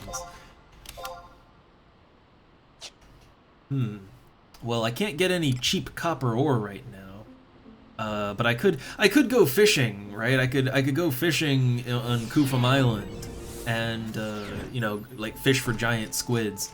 Yeah, I could go fishing for giant squids on Kufum Island. That would I'd get some copper rings while I'm at it, and yeah, I can melt those down into ingots. That would work out. Free lightning crystals too. Free lightning crystals, because there's elementals out there. So yeah, I could kill elementals, get lightning crystals for free, fish giant squid, make money on that, and then also, you know, you're gonna get some junk items, so fish up copper rings, melt them down with the lightning crystals that you find, and then you're turning in stacks of copper ingots too while you're at it. That's, man, that works.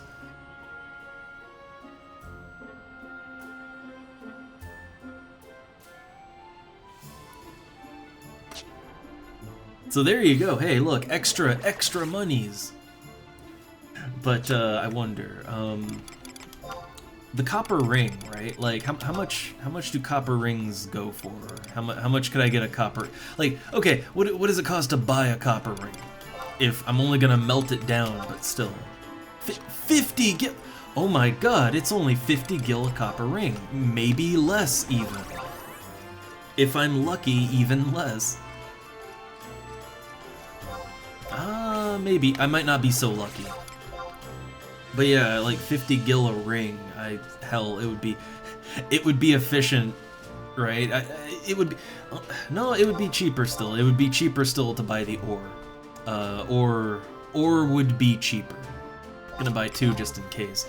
But yeah, ore would be cheaper, but like, hey, yeah, since copper rings are just worthless on their own, yeah, I guess you could break those down.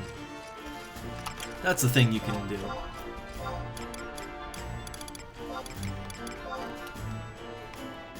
It's always just nice to look at, you know, what your options are for the gil making.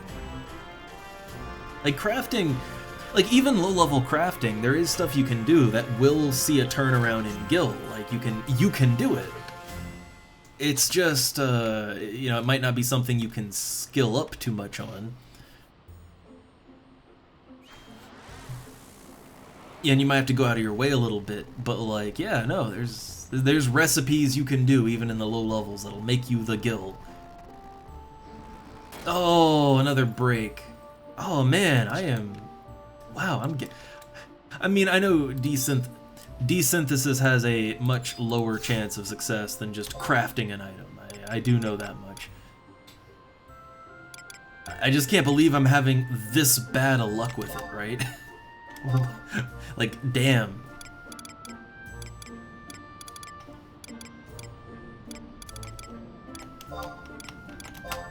I mean, since the rings, like, the rings are so cheap, I don't really mind buying a couple, but still. Like, I am at the skill cap for this recipe, I'm fairly sure.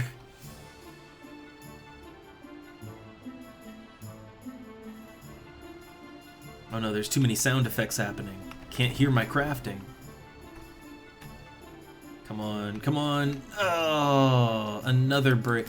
Wow, I just miserably failed at that. Like, miserable failure. I don't have any fire crystals on me, do I? I do not. Yeah, I think I'll just hold on to the ingots, and I'll do, like, on my own time, I'll do a little giant squidding on Kufum Island. And I'll just, yeah, I'll just go for the elementals when they're up, and, you know, I'll make that work, right? Now this arrowwood lumber, I could do more with that, right? If I bought more arrowwood. Okay, how much is a stack of the wood? Like, how much does that go for?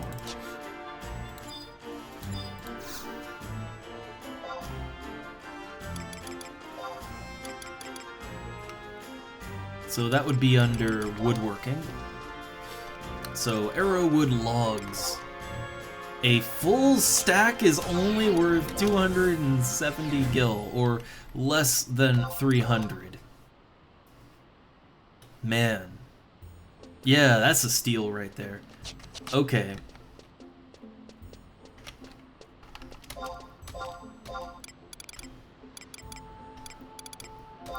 But I kind of find it, I find it a little funny how there's, yeah, like there's so many recipes. Like there's actually a lot. There are a lot of low level or intermediate level recipes in this game that take items that are almost worthless as a raw material, and then you craft them into something that sells for a decent amount. Like you look at the copper ingot recipe, right? And it's like, for how dirt cheap everything that goes into it is, the turnaround is incredible, right? Like you're gonna be making over 3,000 gil, per stack. Like that's pretty damn good, I'd say. Like it's not the fastest thing you could craft. It's not the best thing you could craft, but like, if you make it from ore and don't try to desynthesize rings for it, yeah, no, like it is something that is very easy to just turn a profit on if you want to. Like there's so many things you can turn a profit on like that, and you can make the gil and never have to, like, you never have to leave town, right? If you want to play, I honestly feel like if you really wanted to commit to the lifestyle, I feel like you could probably play this game without ever leaving town. Like, basically play the game as sort of a merchant tradesman, right? I honestly think that you could probably pull that off if you did it, like, if you had some starter capital and you kind of made a challenge out of it, right? I kind of feel like this is a game you could actually be just a merchant in, if you really committed to it.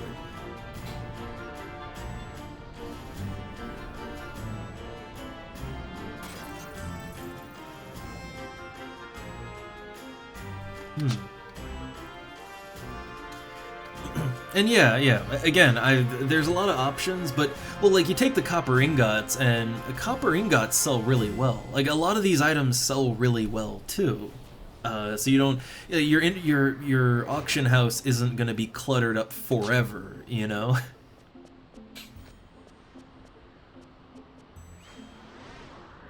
But yeah, I'm just saying that if you want to sort of commit to the lifestyle, I do see how you could carefully buy and craft, refine, trade. I see how you could play this game as a merchant that never leaves town. And honestly, that might just be a fun challenge at some point. Like that might be a fun little challenge run, if you will, to see, like, how quickly can I hit 1,000,000 gil, starting with only, like, I don't know, 1K and never leaving town, right? That might actually be a fun thing to do at some point. Like, I would actually be interested in that sort of gameplay. Alright, so, let's see. I want to pull some items out. Yeah, pull out them wind clusters. Which, all the clusters that I have, I never bought a single one. I just go out and kill things, right? I kill elementals whenever I see one. And I hoard those crystals like a dragon.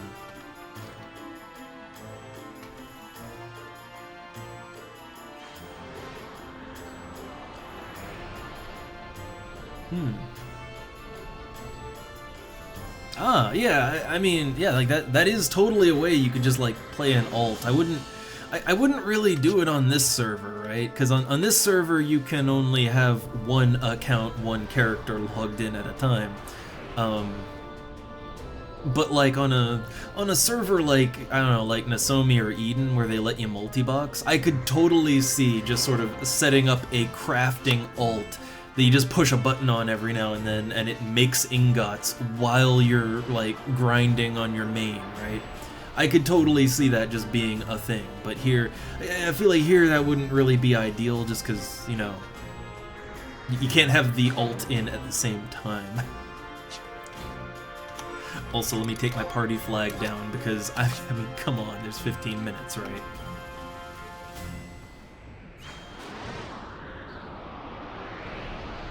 but we're gonna make the most of our 15 minutes, I think, or at least try to.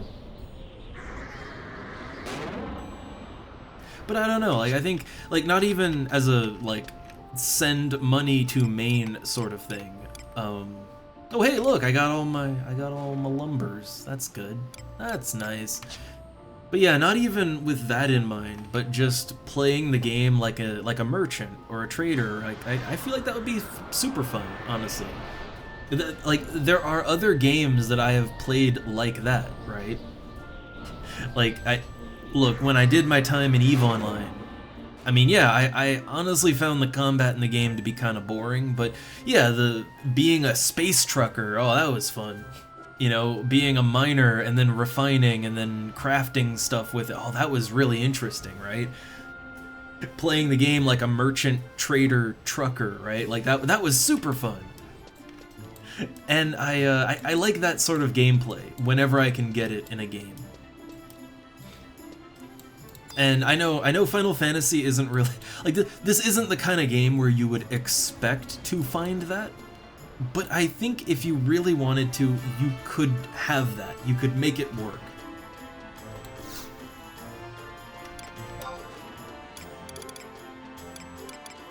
All right, so let's see. I got 12 arrowwood lumber. Okay, yeah, it's worth about 2K. 1,999. There you go. Gotta undercut. I mean, mainly I just wanted to, like, I had some lumber and I wanted to get, I can get to level 2 with this, right? So I wanted to skill up a little bit.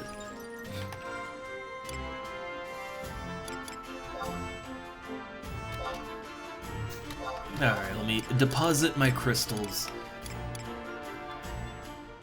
I have a little excess lumber, actually. I guess for now I'll put that in storage too. Okay, I got some stuff for partying later. Got the party favors. So yeah, I need to fish up another copper ring, and also I need to. Well, I guess I need to fish up a copper ring, and I also need to. Well, I need to kill some lightning elementals. That's another thing I need to do. Huh. Well,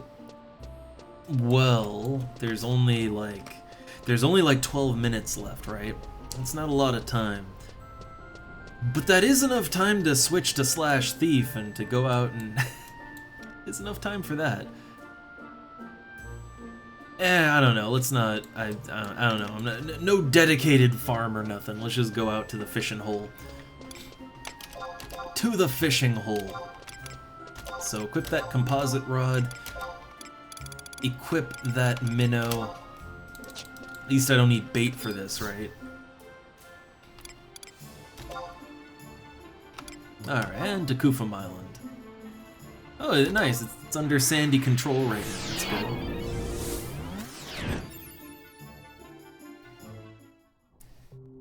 Ooh, good. It's lightning weather right here, right now. Awesome. Perfect. Perfect. I have an thunder, but do I have another end spell by chance? I'm not sure. I don't really play red mage, right? So I don't know if I have anything other than in thunder. I might not. I have in stone. So if the lightning elemental is up and over here, that one is not.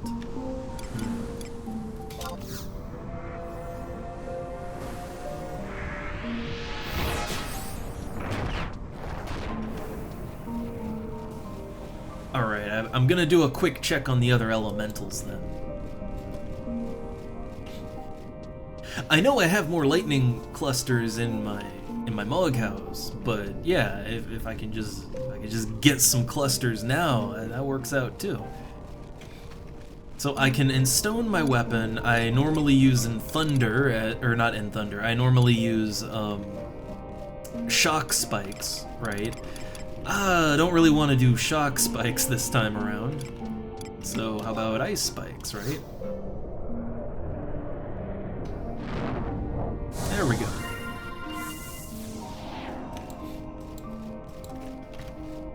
Oh yeah, I can shell myself as well, which is more a little more important than the other thing. Doesn't look like there's no elementals out though.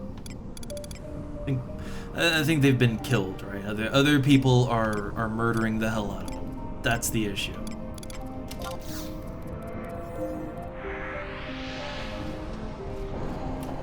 I just wanted some crystals. Well, damn. I guess I'll just kill this ghost instead. I guess I'll just do that.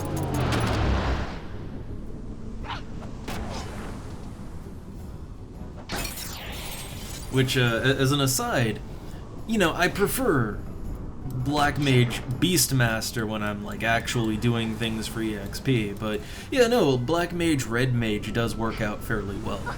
You know, more survivability, like personal survivability and utility. Like regen alone is pretty nice for anyone, but also the end spells, right? Yeah, like getting an end spell on my scythe is pretty nice. Pretty sure I'd do more damage with Slash Thief, but like, it's a compromise, I guess.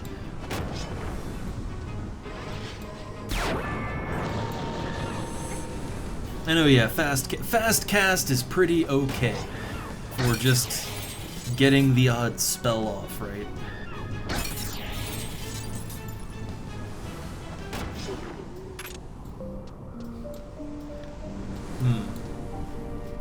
Alright, well, the thing is, I would like to get at least one lightning cluster before things go down. I don't want to go to the, like, there's not that much time, and I don't want to go to the other end of the island, right?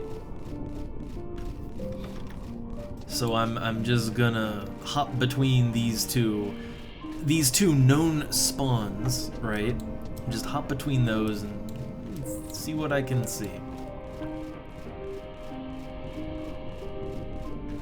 Not ideal, but the server's going down in a few minutes, right? We have precious minutes.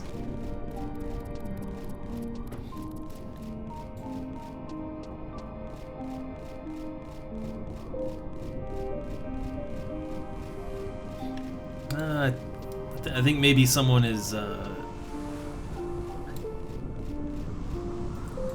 yeah, I take it someone is more dedicatedly. They just run in circles. Like, they're just kind of running in circles there. Huh.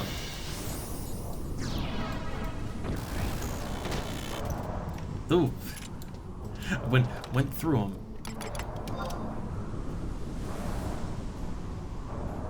Well, I guess I don't really need to, like, do the whole slow melee over time thing. I don't really need to do that, so, yeah, let's just throw a big-ass spell on it. I think big-ass spell works just fine here. Yeah, maybe Elemental Seal that. And Arrow 3 it.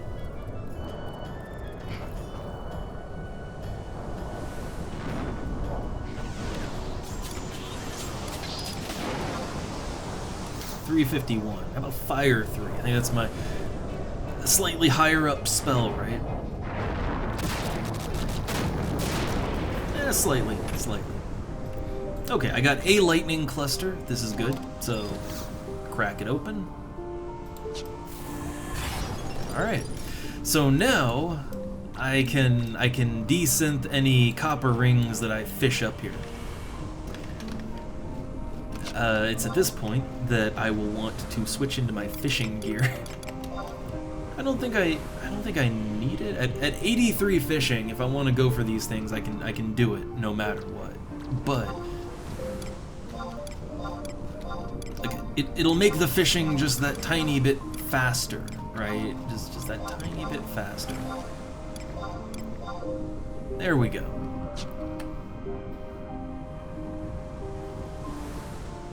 Alright, there's 5 minutes to maintenance. You know what that means? 5 minutes to fish. Fishing, known fishing addict, fishes to the end. Alright, so yeah, let's see if I can, can I squeeze into a spot to cast my line out? Can I do that? There we go. Look at all these fishing addicts.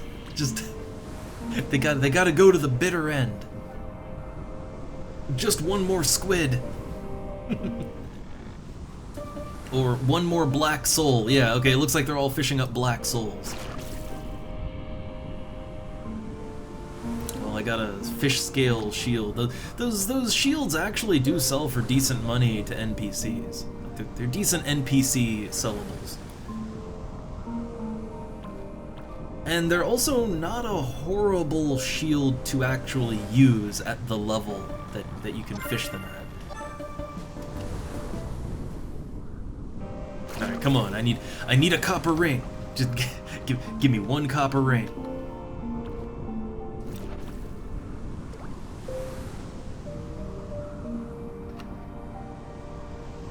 Oh no, oh they yeah, they're addicted to fishing. Hook, line, and indeed sinker.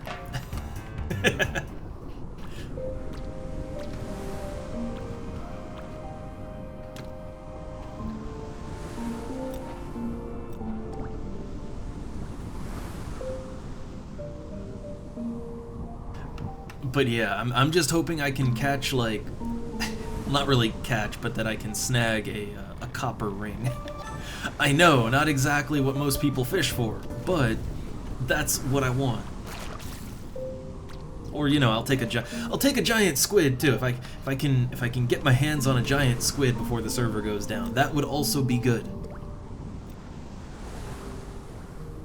Oh no, look, they're giving up. Yeah, look, oh look, they're starting to give up.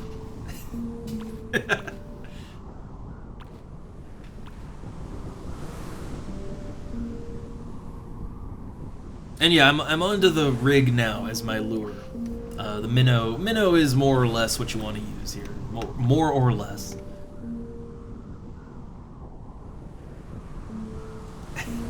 And see ya around, Sandals. Good to have you. But yeah, I'm to the end, and then we'll call it. But I want to at least get one giant squid before I get out of here, or a copper ring so I can melt it down.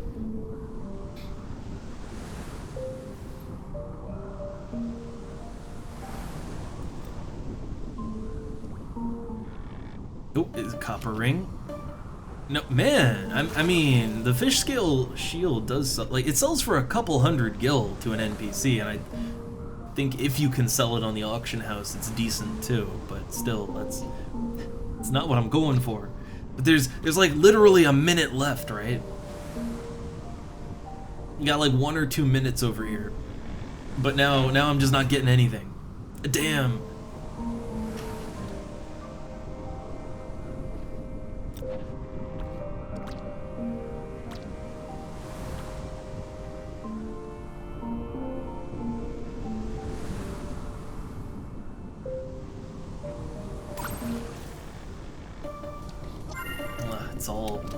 It's all cone calamari and shields.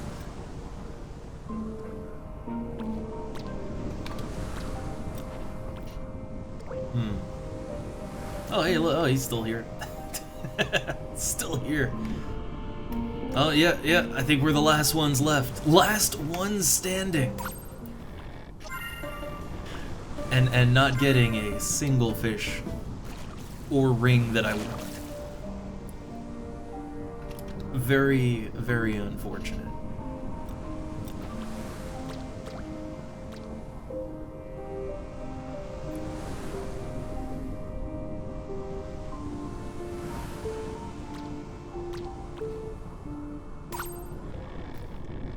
Lots of blue tail, though, which I guess all this blue tail and everything, it's more fish money that I can put towards buying moat carp, right? I gotta keep a good tally though of how much, like, what's fish money and what's not. I'm gonna have to be careful about that. I might have to whip out the old pocket calculator. And by that I mean the calculator function on the PC. Who even has a physical calculator anymore? I mean, I guess your phone does that now. Your refrigerator does that now. Everything's a calculator. Your toilet can probably do math. I don't know.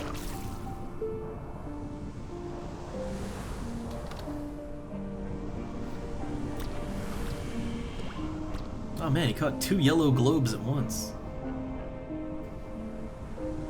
Alright, I am the last one, the Omega Fisher.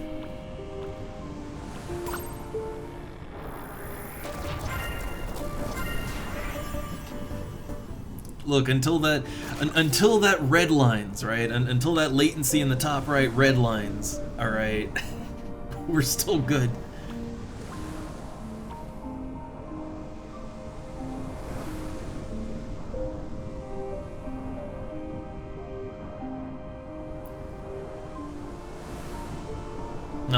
Oh, now I'm just not even catching anything. God damn.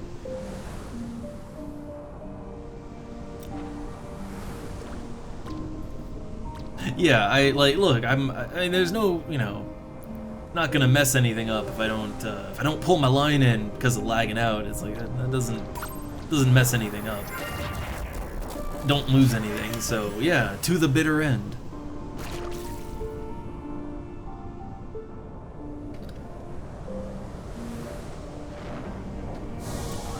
We're like 2 minutes overtime here. I'm just waiting for the hammer to come down.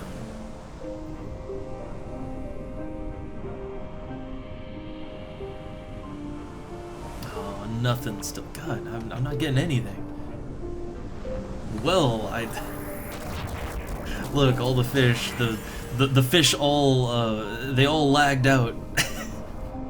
The fish server has been shut down.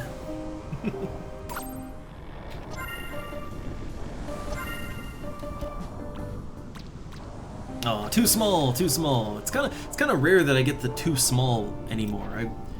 So like I do think the chance of getting a wrong size, I do think that is kind of relative to your skill, I think. Oh, now it's just a monster. I don't think I'm having any luck here. I don't think it's working out.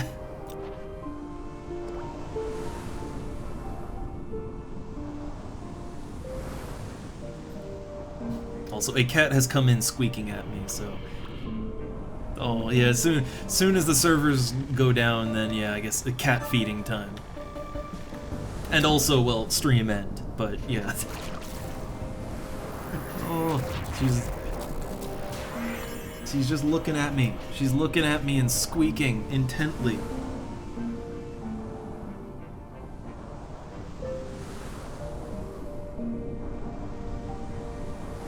Man, they're really they're really going into overtime on this maintenance.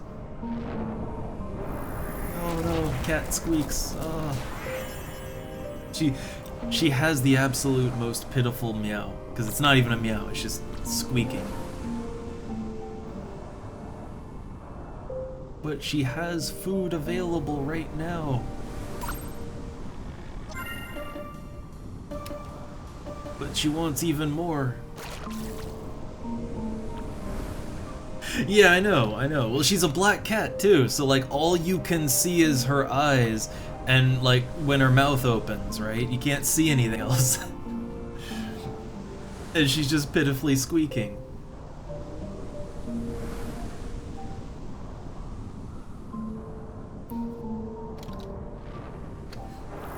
Oh.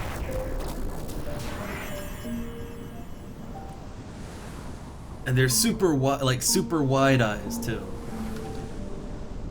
Like our silver cat, he just kind of has he squints and has a more smug look about him when he begs for food.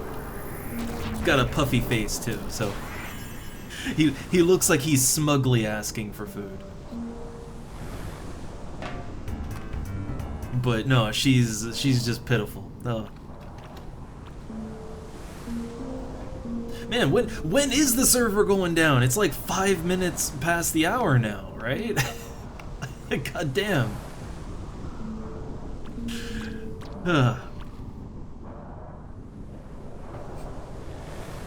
Release me! I'm trapped. I'm trapped endlessly fishing. I can't get out. I'm in the fish rooms. You can only fish in here.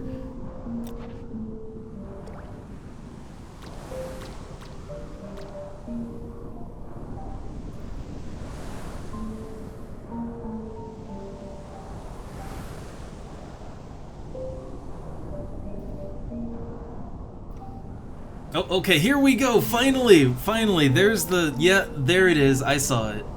Yep. Okay, finally, the red line cometh. The meteor's coming down. All right, so we're just stuck like this. Okay, so server is down now.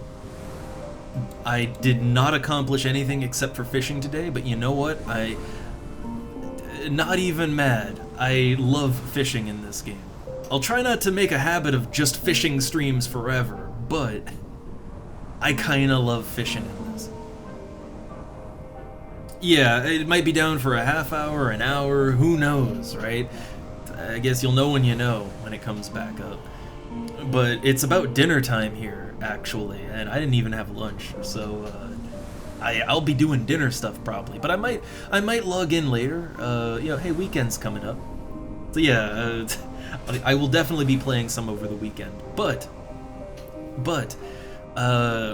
that's all. I guess that is all for today for Final Fantasy. The Final Fantasy will return sometime next week, probably Monday, but I'm not sure. Okay, I'm not sure, not 100%. But it will be back. The weekend though, yeah, here we go. So the weekend, just to quick, because I've been out a few days. For the weekend, we're gonna do some other assorted games. Just gonna have fun over the weekend with whatever, right? I'm still not even sure what I want to do. But Final Fantasy will return. It's not going away. Don't panic. I'll see you guys when I see you. All right. So till next time. Have a good one.